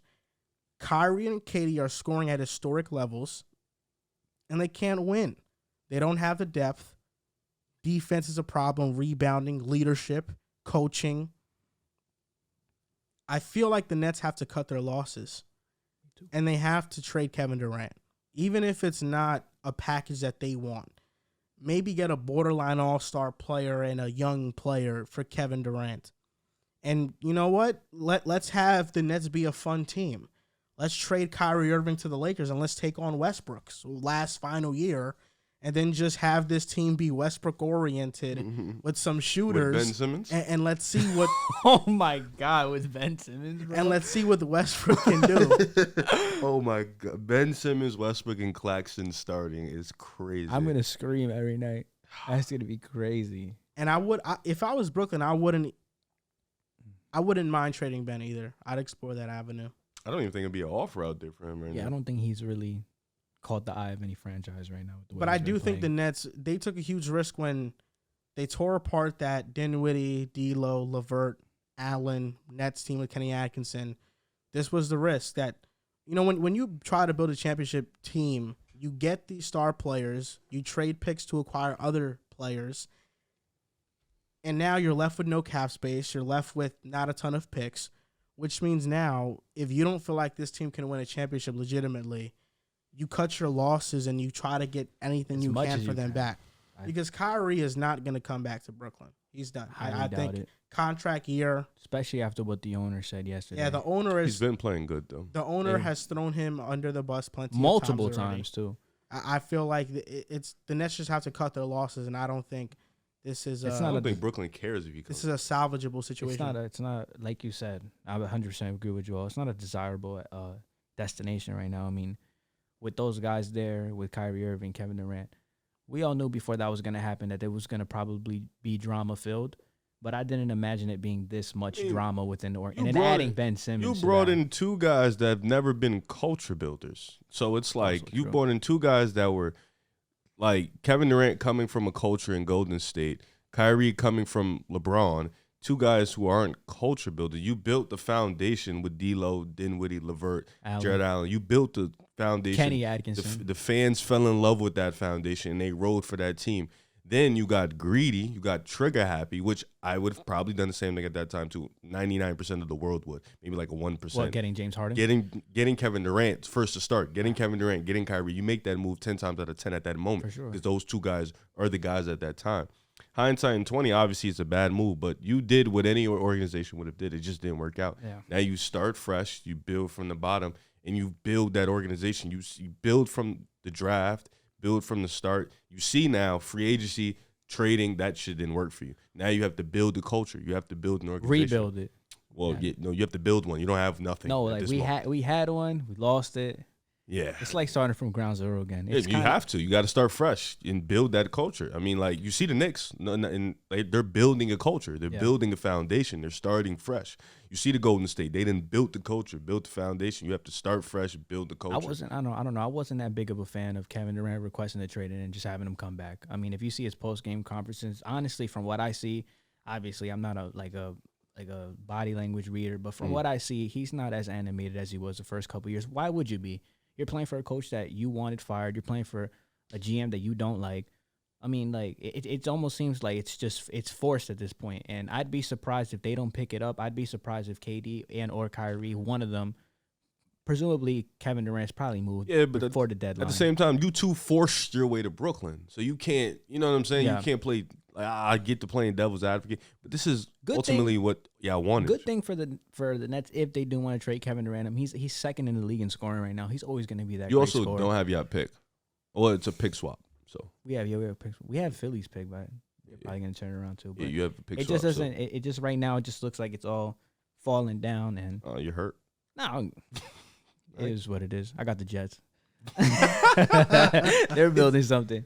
Yeah, that's a culture. Look, yeah, they're building a something. fucking great culture. Yeah, the Nets cut ties though, man. I agree with you guys. Because Ben Simmons has been so bad, I think it's the perfect time for a Would You Rather. Oh man. So this is Would You Rather Ben Simmons edition. First name up, Bruce Brown. I hate both. Bruce Brown. Sadly. Draymond Green. Draymond Green. Lonzo Ball. Lonzo Ball. Alex Caruso. Alex. I like Alex. Yeah, Honestly, right now, yeah, Alex. Jared Vanderbilt. I'll take Ben. I don't think you asked me about this one. I'll take Ben. You're not taking Vando? Vandal's I would good. take Vando. Vandal's a really good rebound. Give me Vando. You didn't. I'm saying you didn't ask me about this one though. Derek White. Give me fucking Ben. I'll take Ben Simmons. Kyle Anderson. Ooh. Slow-mo? Give me slow-mo. I'll take slow-mo. Grant Williams. Give me Grant. I've seen him go one-on-one with Giannis. Give me Grant. Nah, I'll take him Ben. Give me Grant. And last name, Bobby Portis. Milwaukee. No, I know, but this was just an odd one. Right now, give me Bobby though. Bobby a bucket. Give me Bobby. Damn. Ben is dead stinky. I'll take from what I've seen, I'll take Bobby too right now. I'm not taking Grant Williams over Ben. That's insanity right now. He can space the floor. He can play defense. He can guard. Yeah, like, he's a role player. That's so what Ben Simmons is looking like right now. But Ben ain't even a role player. I mean, now. if, I'm just seeing it as Grant Williams is like Grant Williams will the Nets. Grant Williams will fit better for your team than Ben Simmons. Fact. Is he a better player? No, he just fits better. I thought that's who's the better player. All right. Nah, it's who would you rather? Oh, on my squad? Yeah. Oh yeah, give me Grant. Yeah, you can shoot the three. Would rather Ben over Derek White? Yes. Yeah, I'm not a fan of Derek White like that. Yeah, me too. Good player though. I'd solid. rather Ben over solid Derek player White. though. Yeah. This week in the NBA. I have two this week in the NBAs. I think my first one, it's just two players. Just, want to I swear to God, if you say what I'm going to say, I'm going to be pissed off. Jalen Brunson. Okay. 18.6 points per game, 4.2 rebounds, 7.2 assists per game. The Knicks are playing some good basketball. Our pace is up from a year ago. Our assist-to-turnover ratio, Jalen Brunson has really commanded this offense, and he looks like the all-star point guard I thought he was. And he probably can be this season if the Knicks continue to play well. Miami came back. Oh, wow.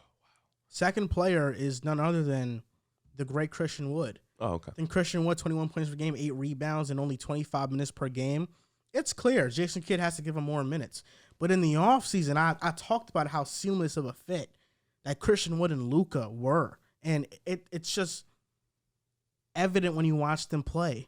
There is a highlight of Luka Doncic driving to the basket and throwing a lob to Christian Wood, and it resembles Kobe's lob to Shaq versus the Trailblazers in the Western Conference Finals. And I just thought older generations had Kobe and Shaq. Mm. We have Luka and Wood. Mm-hmm. Thought it was supposed to be Harden and Embiid. That was crazy. Remember when he said that? Yeah. My this week in the NBA is same thing as you. I'm just giving a highlight to a performance. 44 points, 15 for 20, 9 for 12 from the 3-point line. Tyrese fucking Maxey. He's has these trends of these big games against Toronto. You saw in the playoffs, he had the 30-point explosion. But just last night, he was just unconscious. He couldn't miss. He went 100% in the first half. I believe he went 9 for 9, 24 points in the first half. I remember that on the dot. But he was amazing. He's stepped up his game. I'm waiting for the big all-star leap from Tyrese Maxey because I think he's going to be a great player. definitely an all-star caliber player. So I wanted to give some shout-out to Tyrese Maxey. And the fucking Chicago Bulls. What the fuck is wrong with Zach LaVine's leg? I mean, he's not playing. He was probable for tonight. He didn't play against the Spurs. Lonzo, he actually was doing workouts the other day. Ayo Dosunmu, he has something humorous contusion or something like that. Andre Drummond is out. Like, this team has 2 to 3 guys out every single other night we play, and Zach seems like he's on load management. I'm gonna be honest with this load management stuff. We're not a team where we can just go out there and beat teams without our roster, as evidence of us losing to the fucking Spurs. We need every guy all hands on deck if we want to get a playoff spot. So this load management thing I'm not cool with, but that was my this week in the NBA. You do need your guys because the Wizards are coming. No facts, we need and our the guys. The Knicks are coming. Wait till you start playing people. Wait until RJ Barrett starts playing better. That's what you should be asking for real. Who'd you beat? Well, we beat some good teams. Detroit? Charlotte? Yeah.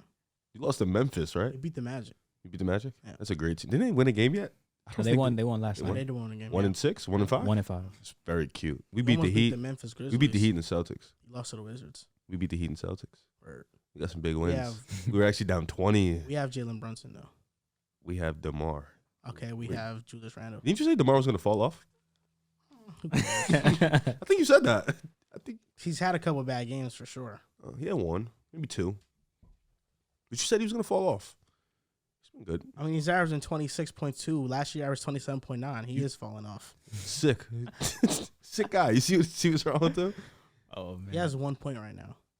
What is the score? score? What quarter? It's the first quarter. Oh, he said that like it was like yeah, the third. like, he's had a game oh with my 13 God. points and Fred 17 had points. like 1 point the Fred other was day. 0 for 11 the other day. Yeah. He had a free throw. You can say he had 1 point. DeMar just started the game. What's the score? I don't know. Oh, He just played 4 minutes. all right. My this week in the NBA, just want to give him a shout out because this is a guy I kind of, for a while, I don't want to say disrespect him, but I haven't been much of a fan of him. Damian Lillard. He's obviously out right now for a week, 2 weeks, but before he went down, he was averaging 31 points, and he was shooting lights out. Had a couple 40-point games.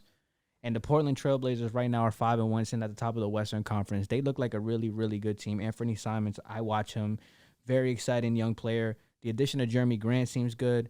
Nurkic is a solid 5. So I just want to pay my respects to Damian Lillard because he is a guy, if you do know me and have talked to me, I'm not really a fan of his. I kind of throw that overrated card. But for him to come back from an injury like that, I think that's nothing short of spectacular. I was saying that he was probably on a downfall last year, but clearly how he's opened up this season with 240 balls, averaging 31 efficiently, it was evident that it was an injury that was holding him back, and he's been playing great basketball. So I want to give credit where credit's due and highlight Damian Lillard. Hopefully he comes back from his injury a week or two, and Portland keeps rolling because right now they're 5-1, and they look really good. Yeah, and the Blazers, they look very, very good. How long is Dame out? Like a week, 1 to 2 weeks. In the Western Conference, there are 2 teams that stick out to me as teams that a lot of people overlook coming into the season, whether it be for drama reasons or for maybe this team didn't make enough moves in the offseason. Those are the Memphis Grizzlies and the Phoenix Suns. Out of these 2 teams, which team have you been more impressed with to start the season, and which team do you feel like has been more overlooked coming into the season? I think Phoenix. And I think because Phoenix has accomplished a little bit more over Memphis. So, let's run it back real quick in history. Top 2 seed for the past 2 years. I think last year they broke their franchise record for 64. Most wins. Yeah. You get in first seed, you go and before that, number 2 seed, you beat the Lakers. Then you go out, you stomp on Denver, and then you beat the Clippers. Granted people got hurt, but a win is a win. Then you go out, you go to the finals, you lose in 6 to the Bucks. Understandable. The next season, you follow up a finals appearance with 64 wins. You go into the playoffs, first seed, Pelicans give you a fight, but you end up coming out of there in 6, and then Luka embarrasses you game 7. You didn't really lose anything. Jay Crowder, he doesn't want to play, but then DeAndre Ayton, he doesn't really want to be there. You kind of see in their press conferences, it's kind of like weird. Awkward. The energy is off. Then your owner's doing some weird shit. So, the energy's just off in Phoenix, right? So we're all thinking, coming in, I think that was one of our few group things that we all thought the Suns would be a play-in team. I thought they weren't going to make the playoffs. Oh. I'm all right. so serious. Shit. Well, we all thought they would be a play-in, and some of us thought they might not make the playoffs. A play-in is a one-game thing, but coming in, They stomped on the Warriors. You know, they got a huge comeback win against Dallas, the team that just stomped them out. You know, they've been impressive offensively. They look the same. You know, Chris Paul is not the same guy, but he looks okay. Devin Booker looks like he stepped up his game. Ayton looks really, really good. Cam Johnson looks fine in that role. So I think when you put that all together, Jock Landale had a good game against the Golden State Warriors the other day. He was feasting on them. So I think Phoenix has to be the team for me because as much as we love Memphis and what they've done, Phoenix is the team that's actually done something for the past 2 seasons. You know, they've been impressive. They've been to a finals. They've had an All-NBA player. They've had Devin Booker in the top 6 MVP voting. So they had everything. And people still thought, this team's going to fall off. Even when they were winning, because I was one of those people, I don't believe in this team. This team is a fraud. So I think for me, it's got to be Phoenix. I mean, he just reiterated everything I felt about Phoenix. I thought with the DeAndre Ayton turmoil, I thought them matching the contract that the Indiana Pacers had set out for him, I thought that wasn't going to sit well. When I saw the interview of the reporter asking him had he spoken to Monty Williams and saying he hasn't spoken to him all summer, the regression of Chris Paul as a player, I saw it from last year. This year, as a scorer, he's only averaging 9 points, 10.5 assists, but I just thought that Chris Paul's age, the locker room, you know, the tension between DeAndre Ayton and the organization and the coach, obviously Sarver doing the stuff that he did. I mean, I just thought that this team was just stuck in no man's land. I thought that even when they offered Chris Paul that contract, I thought him as a 38-year-old, I thought their best chance to win a title were those last 2 years. I thought this year it would all implode. I thought they would end up trading DeAndre Ayton.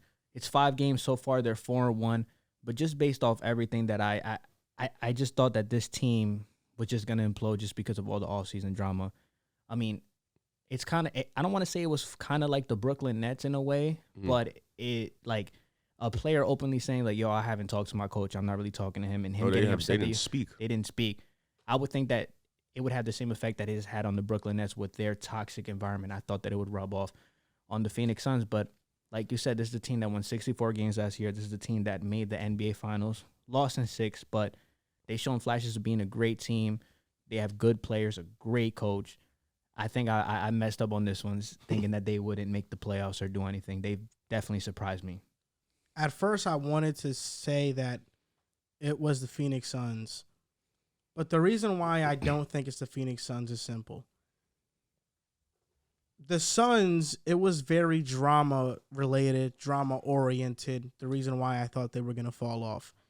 Memphis was more so, I just don't think they made enough offseason moves and they lost Kyle Anderson. They lost some important pieces. So, you know, maybe they drop off. So it was more due to a lack of talent.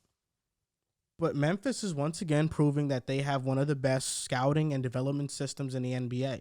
It's as simple as that. Their defense has not been good this season, but granted, right now, Jaren Jackson Jr. is not played, and he's a DPOY candidate. They're 5th in offensive rating. John Moran has taken yet another leap in his game, and he's amongst one of the elite scorers in the NBA, averaging 32 points per game. Desmond Bane, first couple of games, streaky, but last 2, 31 against the Kings, 38 against the Nets. He's averaging 22.6. He's taken another leap in his game. You got guys like Santi Aldama, came out of nowhere. Last year was drafted. Nobody knew who that was. And now he's averaging 11 points per game early in the season. John Conchar has really produced. And Jake LaRavia the other night against the Kings, 13-9, rookie. I mean, Memphis just has a knack for finding players, putting them in the perfect position, and everybody just buys into the role. They don't have a Minnesota-esque team where it's a lot of big names. Oh, Edwards, Gobert, Cat, D'Lo. Or the Clippers, Kawhi, Paul George, John Wall, etc. They don't have these star names, but they have a star, a superstar in Ja. And everybody else falls in line. Everybody else plays a role perfectly. And although Desmond Bane isn't this star, all-star player, he's a low-level all-star. I think that's what he is. Jaren Jackson is in that category as well. Everybody just plays their role perfectly. Taylor Jenkins is an elite coach. Zach Kleiman is an elite GM. And I think this team has been the best at not only drafting but developing players in the past couple of years. Would you say Desmond Bane is Chris Middleton-like? I think Devin Vassell is.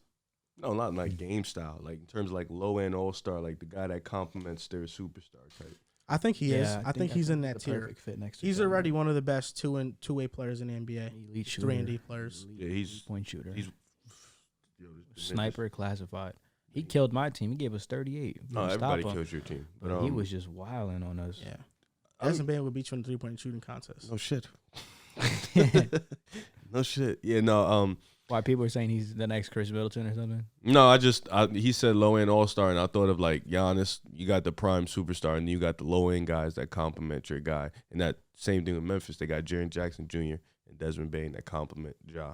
So, and when you're a low market team, you got to do shit like that. You got to draft the proper guys. And Bucks didn't necessarily draft Middleton, necessarily draft He Drew. was a salary but dump from the Pistons. yeah, they trade back got in the both day. of those guys to fit next to Giannis, and then bada boom, bada bing, championship. So The Pelicans are a young team in the Western Conference right now that they are in a similar trajectory as Memphis. They team that have a killed young us. star. They have draft picks. They're off to a solid start this season, although Brandon Ingram and Zion have missed some games. But I look across their roster, 25 or younger players. Brandon Ingram, Herb Jones, Jose Alvarado, Zion, Trey Murphy, E.J. Liddell, Dyson Daniels, Jackson Hayes. And they have the Lakers pick this upcoming season in the offseason. The Lakers are a team that can possibly be out of the playoffs. And if they are, that means the Pelicans have a shot at getting a top 10 pick in this draft. How dangerous do you think the Pelicans become if they can land another top prospect with this Lakers pick? I'm scared. I am fucking scared because if you look at this team, right, they just picked up Dyson Daniels, who has been a defensive wreck in his minutes. You got C.J. McCollum, his game is probably going to age like fine wine. His game is built off athleticism, is built off skill, and he's a really good shooter. Then you got Zion Williamson. Like you said, Brandon Ingram, who's another one whose game is built off of his skill level. Then you got Jackson Hayes, who when Brandon Ingram is there, that's when he plays his best. He's a really good young player. Then you got Herb Jones, defense. Trey Murphy, defense and offense. All these guys are still early in their contracts. And then you might bring in a possible top 10 pick in a loaded draft class. You could potentially get the number 1 pick. And you know what's crazy? Valanciunas is probably the odd man out. So if you get the number 1 pick, you can seamlessly pick Big Victor, and Valanciunas can either walk or come off the bench, whatever. But that spot is filled. I think that's what the situation is. Pelicans are in a great position because they have the 3 filled up. They have the 4 filled up with Brandon Ingram, with Zion. The point guard and the center are the spots where it's like, okay, we have 2 aging guys. CJ's probably going to last longer. I think they just gave him an extension, if I'm not mistaken. Valanciunas. You got guards coming. You just picked up Dyson Daniels, Herb Jones, Trey Murphy. So now we have so many options and so many routes to go with this draft pick. We can even trade it for another guy, or we can bring in another guy to build off this culture.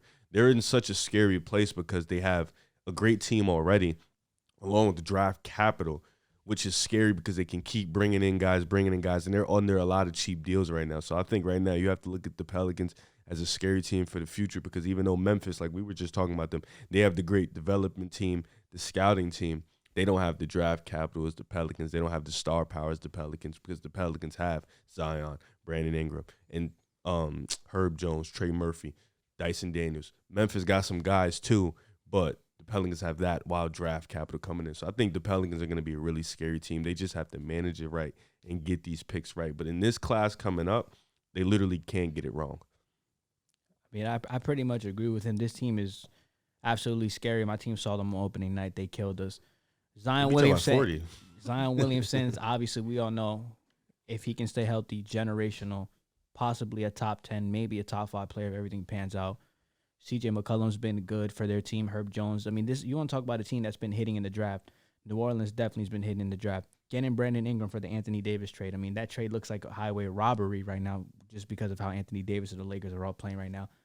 To think that a team that I projected the Pelicans to be a low-end contender, I don't think that they're ready to win a championship per se, but I think if they keep this nucleus together and grow, then they can definitely contend for that. But the fact that they can add a lottery pick, whoever the case may be, Rivers and anybody, a lot of people coming out of this draft are talented.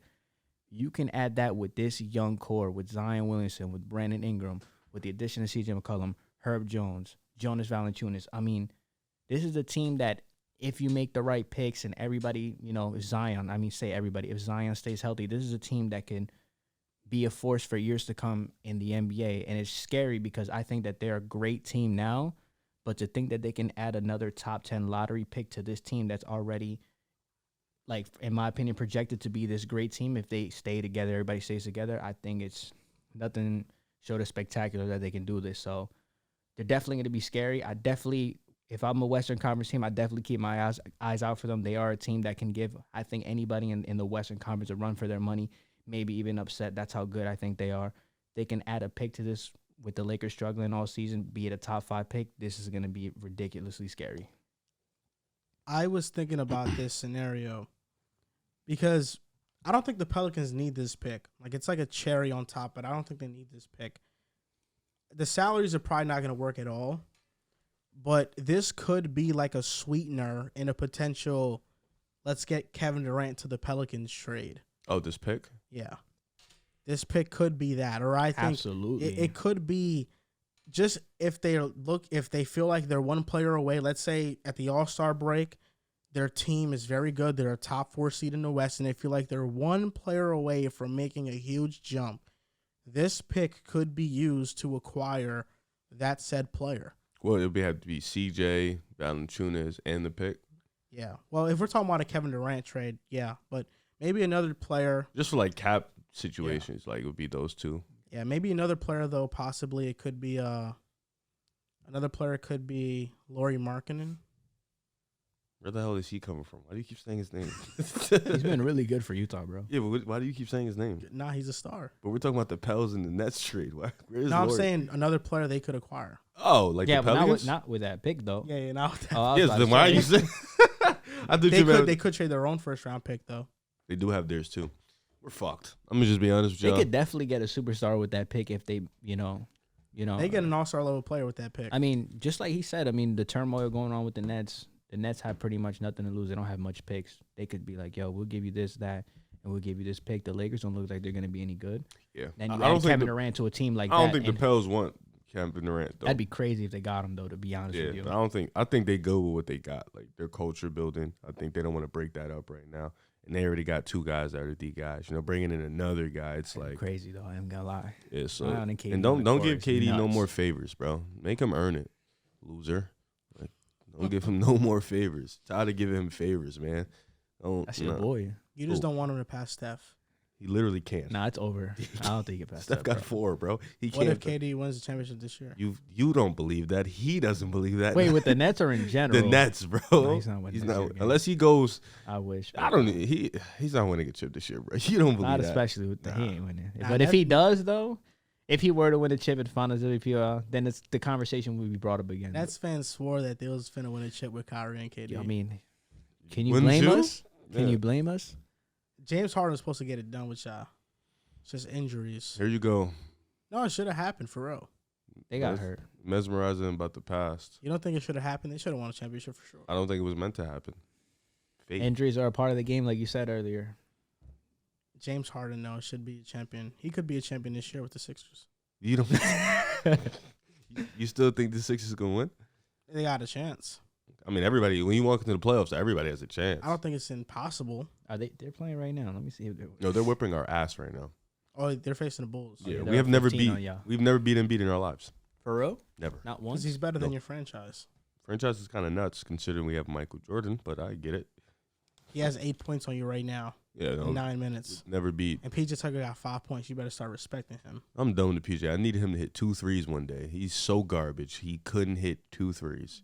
He didn't get the ball, actually. He's so terrible. He's a PJ. terrible basketball player. Did he hit one at least? Yeah, he hit one. That was the night we was watching the game. He's a lock for a corner 3 a game. He had like 4 open corner threes. He didn't make the other 3. I was pissed off. Was he good defensively though? That game, they were playing the Bucks. No, he was not. He's getting killed. Giannis I wouldn't say he is was getting killed. Giannis is just 7 feet tall. He's ridiculous. PJ is 6'5". So what do you? But he's strong. Yeah. Grant Williams guards Giannis better than PJ Tucker. That's cap. Facts. See, you're so disrespectful to PJ Tucker. You just don't respect his game. I'm Grant sorry. Williams just fouls a lot. That's his only problem. Grant Williams can't compare to PJ. He literally is going to be a better PJ. Nah, you tweeted a while ago that They're the same guy. Have PJ Tucker on their team as Grant Williams. They're literally corner threes. They're the same guy. Yeah. Players. Grant got a little more in his bag, though. Nah, PJ's flyer, though. No, PJ's undoubtedly better fire. sneakers. But Grant got a Way little more better. in his bag, though. Grant going to be way better than PJ. I'm sorry. Nah, he doesn't have the same type of heart or hustle Okay. that PJ Yes, he has. does. Yeah, he's trolling. Nah. Nah, he does, bro. He PJ's a different level of hustle. What? And he plays with why did different level of heart. PJ start his NBA career at 32? Because he was playing overseas, bro. 'Cause And he didn't start. He started earlier. Teams like didn't 28? value. 2000, I believe 2006. 2007. He was. No, he only 19. been in the league 7 years pro. Nah, he was in the league in 2006. No, he was drafted, and then He was in the drafted second in round. No, he I'm got sure he cut, was drafted, but I'm saying he's only has like 7 years of NBA time. including his first year as a rookie, and then Yeah, let me see. and then with Double the check, because I with think the he only has like Rockets 7-8 years. and the That's Bucks. cap, bro. He's like an 8-year vet. He's like That's 37. a year now. off from what I said. So he's Sixers, Heat, Bucks, Rockets, Raptors, Suns, Oh my Suns, Raptors in 06. Yeah, I said 07. He got drafted 06. in 06. He took a 6-year break from the NBA and he went That's to what the it Suns was. in 2012. Okay, yeah. So he didn't play when he first got in He here. played with KD in college. Yeah, I know. He went to Texas. Texas. So how many years does he have pro? They don't count the years you don't play Wait, in he the just NBA. had 10 teams, so I'm saying 10 years. No, but he missed 6 years. He He's just a 14-year pro. no, bro. I see what you're trying to do. Nah, bro, he's I mean, been- okay, nah, how many he's- years has he actually played in those 14 years? In the NBA? Yes. 10. So 'Cause years five where of he's those- So he averaged said he was at 6 years. He years missed. where he's averaged 24 or more minutes. 1, 2, 3, 4, Uh-huh. 5, 6, 7, 8, 9. So 9 years. So how old is he? 37. He's 34 right now. He's 34. He's not Nah, I'm 34. He's 37 right now. I knew. So he he's was 29. All right. So he's PJ. yes. That's your Nah, but boy. he was on the Suns in 2012, bro. But did he It's play? 2022. Yeah, he was a starter for them. Yeah. Okay, that's what. So, but he's how old was he in 2012? It tells you on Basketball Reference. In 2012, Like he 29? was 27. So I was off by a little You know bit. how I knew him? Mhm. There was a game where he punched Blake Griffin Really? in the face. Why? Yeah. Blake was probably killing him. It was a loose ball, and Blake Griffin was like rapping him, and Oh. PJ just like Blake this ball on the can't- court, he just decked Blake him. can't check PJ, bro. Blake was probably What? dogging PJ locked up Carmelo He did? when he was on the Knicks, yeah. What year? Around 2012, 2014, right around there. I don't He believe. locked It. his Melo was ass off. up. Yeah, I gotta see. I gotta see the. I That's gotta see the film. PJ is a pest, bro. Melo was off. Gotta respect I him. gotta see the film. He's one of the best defenders we had. In Did he this play with the generation. Morris brothers? PJ? On Phoenix? Phoenix, yes. No. He played with Kendall He Marshall. played with one of them. He played one? with Devin Booker, I think. He had to. He was on that 49-win Phoenix team that so didn't with make the playoffs. Bledsoe, Isaiah Dragic, Thomas. and Thomas, they played Thomas. 3 small point. It was crazy. Okay. I see what team he's on. On to the last topic of the show. The Milwaukee Bucks are the only undefeated team left in the NBA. They're 4-0. Giannis, man. And this is all without Chris Middleton. They might lose tonight, but at the time of this recording, they're the only undefeated team left. Should they be early favorites to win the Eastern Conference?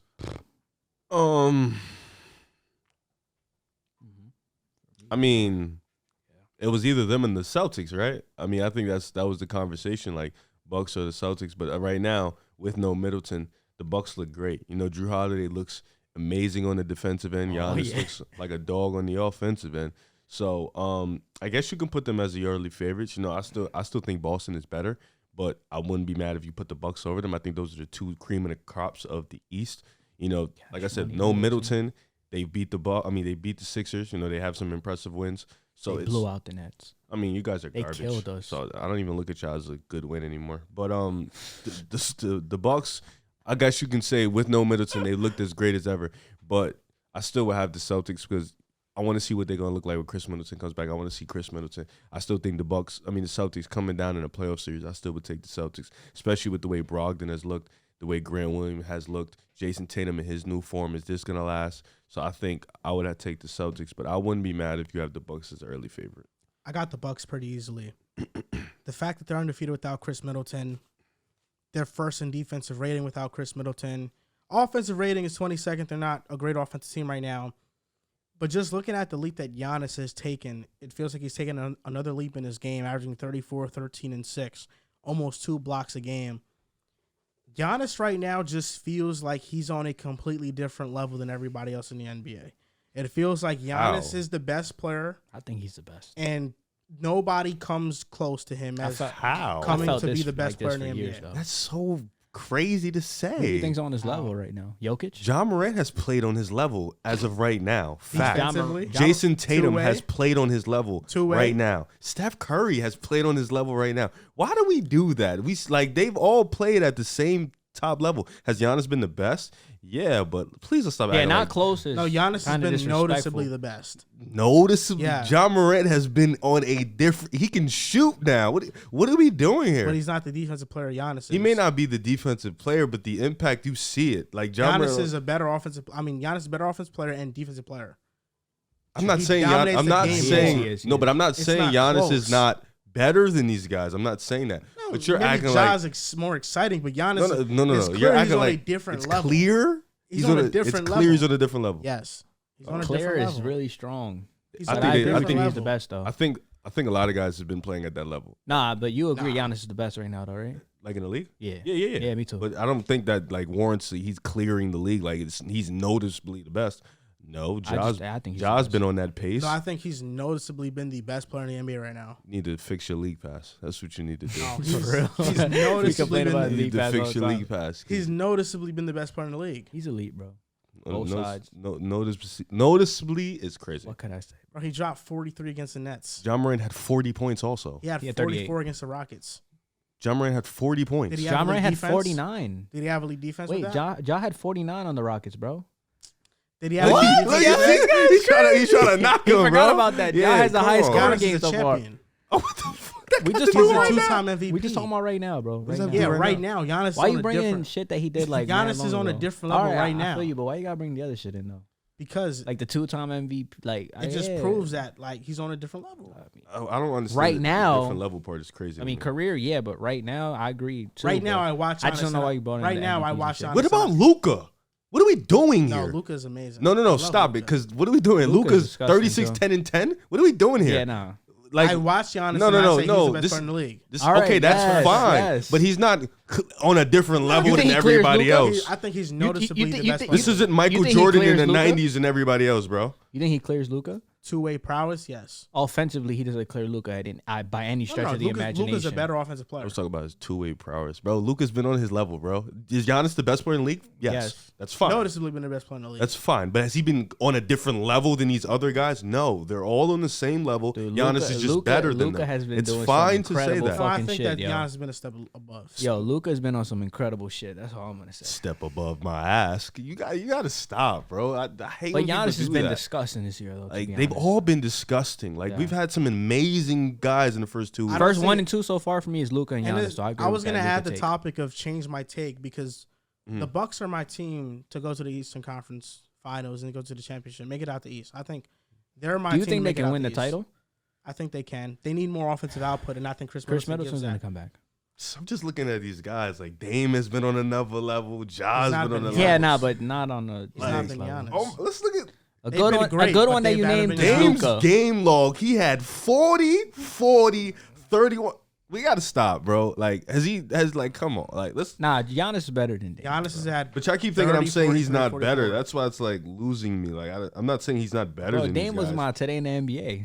Bro had- Luka's the only person that I'll give it to you. Luka, yeah. Yeah, Luca's very comparable. Yeah. I'm not even saying they're all Nobody. better. Steph Curry, no. That's nuts. Just got blown out by Phoenix. That's fine. Giannis is undefeated. That's a good one. Like OG said when he was on the show, he's lucky that Giannis wasn't in the finals. They Well, wouldn't he have has stood- 4 points, 1 for 7 right They wouldn't now. have stood a Who? chance. Giannis. They He wouldn't started the have. same way against the Nets and then had a 40-point. Like, I Doesn't don't finish know. it. Like, you look at this is, and I'm box score watching at the moment, but John Morant, 34, 49, 20, 38, 22. Oh, yeah, I'm with you on that. He's a dog. Then Giannis, what he had? 21, 44, Time out. 42, Is it- 30. The That's MVP ladder came out. Ja is Who- 1. Ja is Yeah. at 1. But I'm not even using that MVP. Like, I'm not using that MVP. But like, just box score Why is watching at Ja the moment. one and not Giannis? I don't know. I don't make the MVP ladder, but you can clearly see other people also think Ja's been on another They're level just also. looking for a new, fresh face, bro. That's all it is. You know that. Voters fatigue. You know how the NBA is. I mean, I think Giannis is the best. Josh shooting 57% from the 3-point line right now. Yeah, that's nuts. It's unsustainable. That's what when you. It's give me really that not stat, either, That's what though. I say. But his jump shot has looked like Giannis, it what has he's improved. doing, I think Giannis could average 30 this year. He's done it the That's- past 2 seasons. Giannis cannot pass 2. No, that's cap. It was Check. No, I'm looking at it. That's cap. It was the year before. What did he average the year before? It was 29, 28, 29. Nah. But Near what's the 30. name? Ja can average 30. It was 29 and a half. I gave him I gave him the 29. I said 29, 28, 29. Oh, no. This past season, he averaged 29.9. Yeah. Then The year before that was 28.1. it was 29 and a half. And that's why I said 29, 28, 29. That's why I said that 29, 28, 29. But Ja can average 30. Bro, he's averaged like basically 30 the last. Yeah, Ja can 4 average years. 30. Why can't Ja average 30? I'm just saying, Giannis has been noticeably the best player in the league to me. No, I didn't have a problem with that part. But you said he's on a different If level. I think he's noticeably the best player in the league, that means I do think he's then like a step above. yeah, I have a problem with that then. I I mean, think have he's you a step seen above. Giannis's box game logs? I just looked at it. Oh, And then I looked at Lucas. yeah, crazy. Yeah, No, Luka's close. no, they've all been Luka's above Ja. That I'm not saying he's not. They've all Just been said that discussed. He's just Ja's trying to. MVP I guess won. what you're trying to say is people have been playing just as great as Giannis. Yes, all right. which is a fact. It's Just been- playing, but not better than him. No, just have see, been you guys performing. I'm not thinking it. I'm just trying to come to literally a common said ground. Giannis is better. Nobody's. But you think the Cavs are going to beat the Bucks in the playoffs? That's where you lose What the me. fuck are you talking about? I did not say that at one time. Nah, he just said they're gonna get to yeah, ECF. like, what are you talking about? You just said that they'd beat the Bucks to get to the ECF earlier in the show. I said that? Like I said that bar for bar. Go ahead, just stand on it. Did I say that? Yes or no? Okay, it's facts. You don't believe it? I don't think the Cavs can beat the Bucks. So the Bucks are going to make it out the East then. No, I have Boston coming out the East. Okay, so you have Boston over Giannis. Giannis is the best player on both teams. That's fine. It's a team game. I think Boston's a better team. Chris Middleton healthy. It's clear they're load managing him, not trying to get him. No, we could talk about it real around. quick. I think Boston's a better team than Milwaukee, Yeah, but I think the Bucks have the better player. which is fine. They had a better player last playoffs. Yeah, They also didn't have Chris Middleton. And they also had Game 6 in their home, and they couldn't finish it. and also all And then the Game games- 7, they got But you blown don't out. think Chris Middleton playing changes that series? Yeah, you could say that, but what we're It gonna definitely play? does. We're gonna play the injury 'Cause they card ma- for the no, past it's 3 not years. even that. It's No, just that's what you're The doing, last time those three were healthy, they didn't all make the off finals. season. You were That's fine. talking about how the Bucks would have beat the Celtics. huh? All Nah, yeah, off- you was too. He was def all was. He off def season. was. What are you talking about? All off season, you talked about how the Bucks would have beat the Celtics if Chris Middleton was healthy. No, I did not. Yes, you did. And you had the Bucks coming out the East as your favorite. I did have the Bucks coming out, and then they lost. Now this They year, lost because they didn't have their second Boston best has a player. new team, a Bro, better yes, you team did. with the improvements in their players. I got Boston. Bro, why are you capping? Yes, you did. No, I didn't. All we off didn't season talk about long, that you- off season. yes, bro. You you was big did. on the Bucks, bro. You said, yo, if Chris Middleton. You guys are having if two Chris- separate conversations. If Chris Middleton plays, the Bucks win. You said that.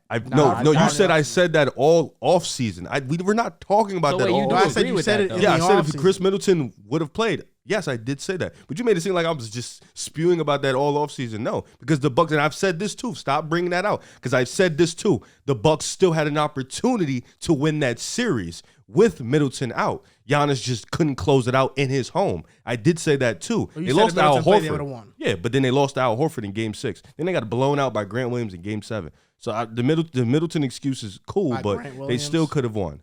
Oh, no, No. Grant Williams is the best player in Game 7 in Boston. You watched the games. You saw what happened. And now He was this the year, most open player, yeah. well, I mean, now He this started year, out bad. He started hitting his threes. in the this second year half. now, Boston's a better team. So you think if Middleton's healthy with Giannis, the Celtics still make it out the East? I would take Boston right now. You didn't answer my question. I Well, just right if now- I'm taking Boston, You then I said have, you're taking Boston right now because Middleton is no, hurt. no. I'm saying you gave me the scenario. I'm taking Boston. Even if Middleton's If healthy. both of those teams are healthy, let me make it if very Wesley clear. Matthews is 100%. If Wesley Matthews is 100%, if both teams are fully healthy, you're giving me fully healthy Rob, fully healthy the Brook Jays, Lopez is back too. fully healthy Brook Lopez, fully healthy Chris Middleton. I'm taking Boston. I would take Boston. All right. Going with the Bucks, man. I mean, those are the only two that's probably going to come out the East. So Pretty it's much. one of them. You know what I'm saying? So Yeah, one of them, but one of them you're picking, and you might be wrong on that. you also could possibly be wrong. I trust Giannis. It's very. That's a it's- good trust. I'm not considering act like it's not a good Both trust. He's teams top are really fit- comparable. He's top 15 player all time. And listen, trust Giannis. That's a respectable trust. I like Boston's team better though. I like Giannis. I'll put him over KD all time. I don't have a problem with that. I'll concede with you. Top 15 all time. KD's your guy. He's not my guy. So I never said he's my guy. Now you went to war for him a couple episodes ago. very I'm not much gonna indeed lie. died for him. So I think that's your guy. You know? I mean, if you want to be honest, Giannis top 5. I mean, top 15. We can put him top 15. Who you taking out? KD. Oh, so KD's no longer top 15. I think Giannis will be above KD when it's all said and done. No, but you just said you're taking KD out the top 15. I mean, you could. That's kind of crazy. You taking Giannis over Karl Malone? Giannis has more. Well, I don't. Yeah. Karl Malone. Giannis has more MVPs than KD. Facts. He's won a championship as a man. has not won it as the man, as the leader of a city and a team. Okay. Who? So at their peak, who would you take? He has a DPOY. KD doesn't. So at their peak, who would you take? I would take Giannis. Like undoubtedly. Like you're not thinking over anything MVP about it. 2014, 33, Like 50, 40, 90, Kevin Durant. At Yeah. KD's absolute best. Pre Achilles injury too. Talking about OKC KD. I'm taking Giannis because he's shown me the willingness and the will to win and put a city on his back and not duck a challenge. No, okay. I feel you. We just talking about a player. KD was really OD. No, yeah, KD as a player is all time great. It's OD. But Giannis is different level. It's just okay. It's funny because I feel like in a couple months when this gets brought up again, he's gonna mention how Harden and all them were hurt and how they probably wouldn't have won either. I mean, so yeah, it is. Right now he's feeling Giannis. I respect it. Listen, the Bucks. I mean, The Bucks are the Bucks. Giannis has accomplished more as the man than him, though. It's just a stone cold facts. Just is what it is. The Bucks are the Bucks, man. I mean, we're gonna see towards the end of the line if they see each other. You know, that's gonna be a series that we're gonna definitely get in tune with. But I like Boston. I really do like Boston as a team, so I'm gonna go Boston. You know, so casual. You know, it's good teams. You know, Giannis gonna do his thing. Tatum's gonna do his thing. Giannis is gonna have his sidekick healthy this go around. So definitely, I think Tatum and JB will be much better at that point. So especially Tatum. I think Tatum is gonna Tatum's ridiculous. Tatum's gonna be on another. Giannis's length is. He's not guarding. They're not going to start him out on Jason. Tatum's going to be able to match Giannis. So offensively? Yeah. Oh, yeah. You think so? I think so. He didn't do it in the finals against Andrew Wiggins. He literally couldn't match Giannis in the finals because he didn't play him. Now I'm saying in the finals he couldn't. Well, I mean, he wasn't great. Played the Warriors. Oh. They were selling out on him the whole series. That's an experienced team with 3 championships. Experienced coach who has like 12. I understand, but I don't think he'll match Giannis. In the playoffs, he just did it. I think it'll be close, but he won't match him. He literally just did it. But if Giannis has a sidekick, no, it's not happening. How does the sidekick alter from them two matching? I don't understand what that means. Because now it's less responsibility on defense and creation for Giannis. And to be honest with you, they were up 3-2 without him the entire series too. Giannis is a rim protector. What do you mean? Yeah, he's not guarding anybody on the perimeter. He's not going out there to stop Tatum. Wesley Matthews is going to be the so one guarding in that playoffs, Tatum averaged 27, 6, and 5. What did Giannis average? Like 34, 15, and 7. Yeah. Giannis. So he did not match him. So about in the run?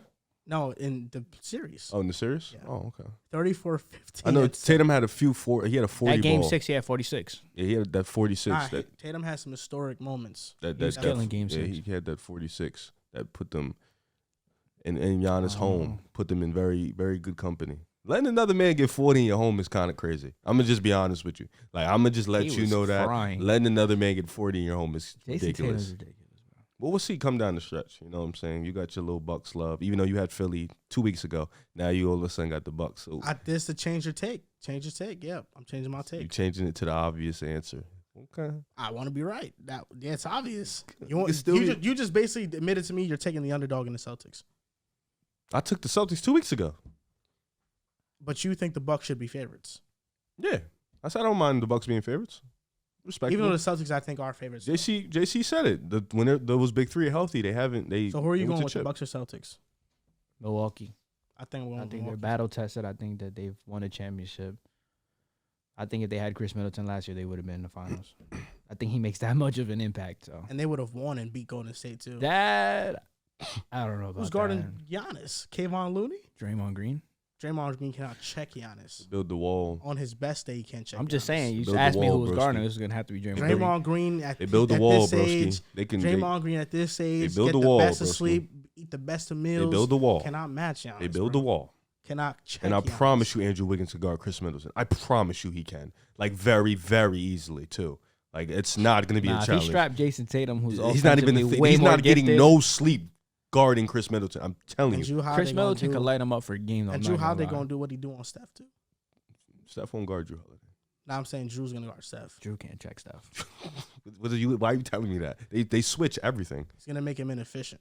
The Bucks I've seen allow so hella many threes. instances in which Steph You Curry do know just that, killed right? him. The Bucks allow a The lot of wall's threes. not gonna work on Giannis if you don't have the And box. allowing a lot of threes isn't going to work on the Golden State Warriors. I don't.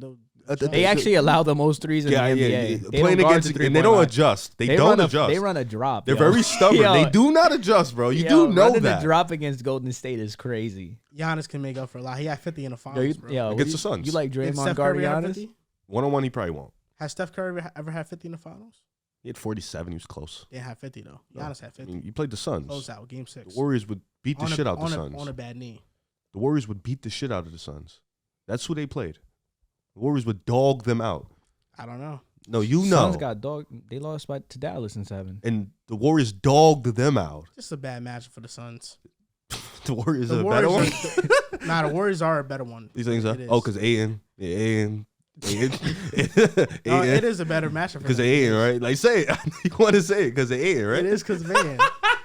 Oh, my God. A series decided by DeAndre You think Aiden. Wiggins could check D Book? I think he'll do fine. He can't check D Book. I just watched him check Tatum, bro. I think he'll be okay. But we've seen him face D Book and he's not checked him, bro. In a regular season, that's fine. D Book is a playoff performer. And Tatum is a playoff stopper. So what we doing here? You mean Wiggins? Oh, I'm sorry. Wiggins. Wiggins is a playoff stopper. He just stopped Tatum on the biggest thing. And the whole experience shit, Wiggins, that was his first finals too. So But now you have Mikal Bridges on Steph Curry. How's that gonna work I out? think when Steph's locked in, it doesn't matter who's on him. Mikal? Yeah. I think it matters if Mikal's on him. Okay. Well, when he's locked in, like I said, it doesn't matter who's on him. You just relied on DeAndre Ayton to win that series. You're not coming out that series with a win, bro. Sorry. This is going to do it for episode 224 of the Pick a Side podcast. You can follow us on Twitter at Pick a Side Pod, on Instagram and TikTok at Pick a Side Podcast. Thank you guys for watching. We'll see you next time.